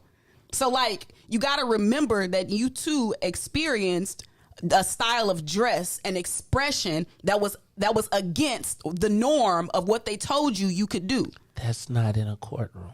Yeah, but that's how he chose to express his innocence. He told you he was innocent. Like I'm talking about the lawyer now. But that's apples to oranges. Whether he show up. So appearance does not matter. But listen, whether he show up in that, I don't know what he do with his afterlife. He could be doing cocaine. When he's defending you, he could just be cocaine. When you hire a lawyer and he's defending you, he shows up in jeans and gym shoes. You cool with that? Your money, not nobody else. You paying a lawyer. You ain't taking a public defender. Right. You bought a lawyer. Riis said, I got $1,000 an hour, and I'm showing up, and he shows up to the courtroom on your court date. And if this was the best lawyer ever and got a 100% success rate, my dog, do your thing. Because now he can show me pictures of him saying, hey man, look, I dress like this all the time. I went like this all the time. That's what I'm saying. Like, what if this guy is the number one dude from Harvard to do all this? Because of his appearance, it changes who he is. He could have been the best ever, like 100 on every test score and history, and then he goes and becomes a corporate lawyer, because part of being in a courtroom is a show. It's an appearance. It is. That's why they call it an appearance. Mm-hmm. It's also a system. I don't doubt it. And then listen, there are those of us that are willing to challenge certain systems. You take you a calculated risk. There's no right or wrong way. I think all of us have valid points. We get it. Dress for success. Yay, ha. We get it. Go to Kanji and get you a suit. We got it. I'm telling you. Go to Kanji, get you a suit. Like, we get it. We get what you're saying. Like, but I think both perspectives are valid. It's just a generational divide, as you can see from the comments. Literally, some people are on one side, some people are on the other side. But I get everything that people saying. Dress for success. Do you success? That. We understand. Do that. you? We understand that, but we also understand where it comes from. You know, we look at our parents and be like, you really didn't have to do that. But we see how it appeals to like the white people. Like, oh, look, he really only noticed me. It's been times where I go somewhere like this, and you know they don't say nothing, but then I show up in a suit, and them same people I look at differently. I'm the same person with a hoodie on or with a suit on. Period. I'm gonna tell you. Period. Point blank. I'll tell you. if we set the standard for what it is, and you show up outside of it, right? Who set the standard? Me. The white people. No. No, if I set the standard for what it is for what we doing, that's different though, Maze. I respect your system. That's the difference. I respect your system. I will conform within your system because I respect your system. Okay. I'm not conforming to a system that I don't respect. So let me just ask. You did not dress up when your lawyer told you to? I did because I respect her. And I respect her decorum that she has and she wants to represent for the court because she broke it down to me and explained to me why I had to do this. She told me that you probably gonna see these white boys on here eating snacks and lunch. And I sure enough did. So she took the time to explain to me. She didn't just say, you got to do this because this is why you got to do it and you ain't going to be successful. She actually gave me the game and broke it down to me. So don't just tell me I got to do something because that's just the way it's supposed to be done without explaining it to me. Especially if I see with my own eyes that everybody ain't got to follow these same rules. But if you see at the same time that everybody who ain't following the same rules wind up in jail. Okay, why though? Because maybe their lawyer wasn't as good as mine. Exactly. So he said I was innocent. I had a good attorney, so this is a calculated risk that I'm willing to take. Okay. That ain't like his everyday thing where he just like, I'm finna go in there with an F12 shirt on. No. All right, if I had a 16 bodies on me, I probably would show up. Yeah, so that's the part that I think people missed from the conversation is that he was keenly aware of his circumstances. I've been said that. I go to court, I know You when said I that go at to the court. beginning. I go to court, I got 2-year probation. It's no, why am I showing up to a student tie when I know I'm going to court to sign a 2-year probation? Like, I'm literally leaving right after this. I mean, come in my jeans and maybe a button up or a nice t-shirt. You know, it really all depends. If it was cold, I need to take my coat off. So why does it even matter anyway? So it's like, come on, I'm signing that. Do you agree? Yes. And then we up out of here. Like, nah. But I just want us to know that, and we keep asking that we want to be the same as these white people, but we don't want to do what these white people do. Like it's going to never be equal as long as we know that we can. We tell ourselves that we can't really do that because we ain't black. Like we cap our own self off. If you be like, man, I'm just gonna do it. I'm a person. I'm gonna do it, white or black. So that's why I do. I'm me, point blank. Period. Like whatever happened. But I'm gonna actually be who I am, and my clothes or anything should not describe to you who I am. Interesting. That's an interesting concept.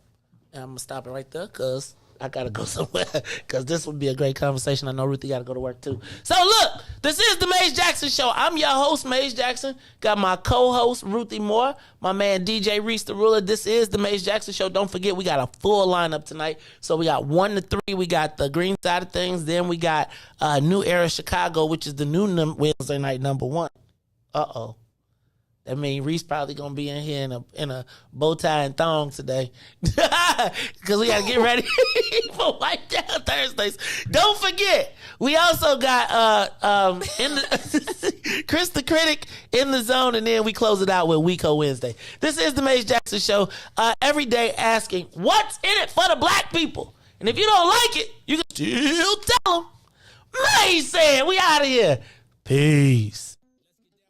And go ahead and address the facts, man. Lightfoot seems more lesbian than black. Rahm Emanuel's another case. He was just tired. 50 closed schools left much to be desired. Police had Anjanette naked on that body cam. They suppressed the footage so it couldn't touch a lot of hands. Reminds me of that 16 shots in that cover up. Both of them similar, so I went and dug it up. George Floyd killed, a lot of riots happened in the town. Southside burned and they wouldn't let them bridges down. Grandmother sick, need a prescription and plus a couple groceries. You gon' have to travel just to get it now. COVID-19 out here shutting all the business down. Not enough SBA loans to even give around. So many failed businesses that you could put them in the pile. If you don't survive the pandemic, it's gonna sit you down. We sing, dance, play ball, entertain, and crack jokes. Government infested black neighborhoods with crack crack smoke. System that milk is so bad, we got lactose. Still trying to find out what's in it for us black folks. We sing, dance, play ball, entertain, and crack jokes. Government infested black neighborhoods with crack smoke. System that milk is so bad, we got lactose. Still trying to find out what's in it for us black folks. Shout out to Willie Wilson, hope one day you get to send it.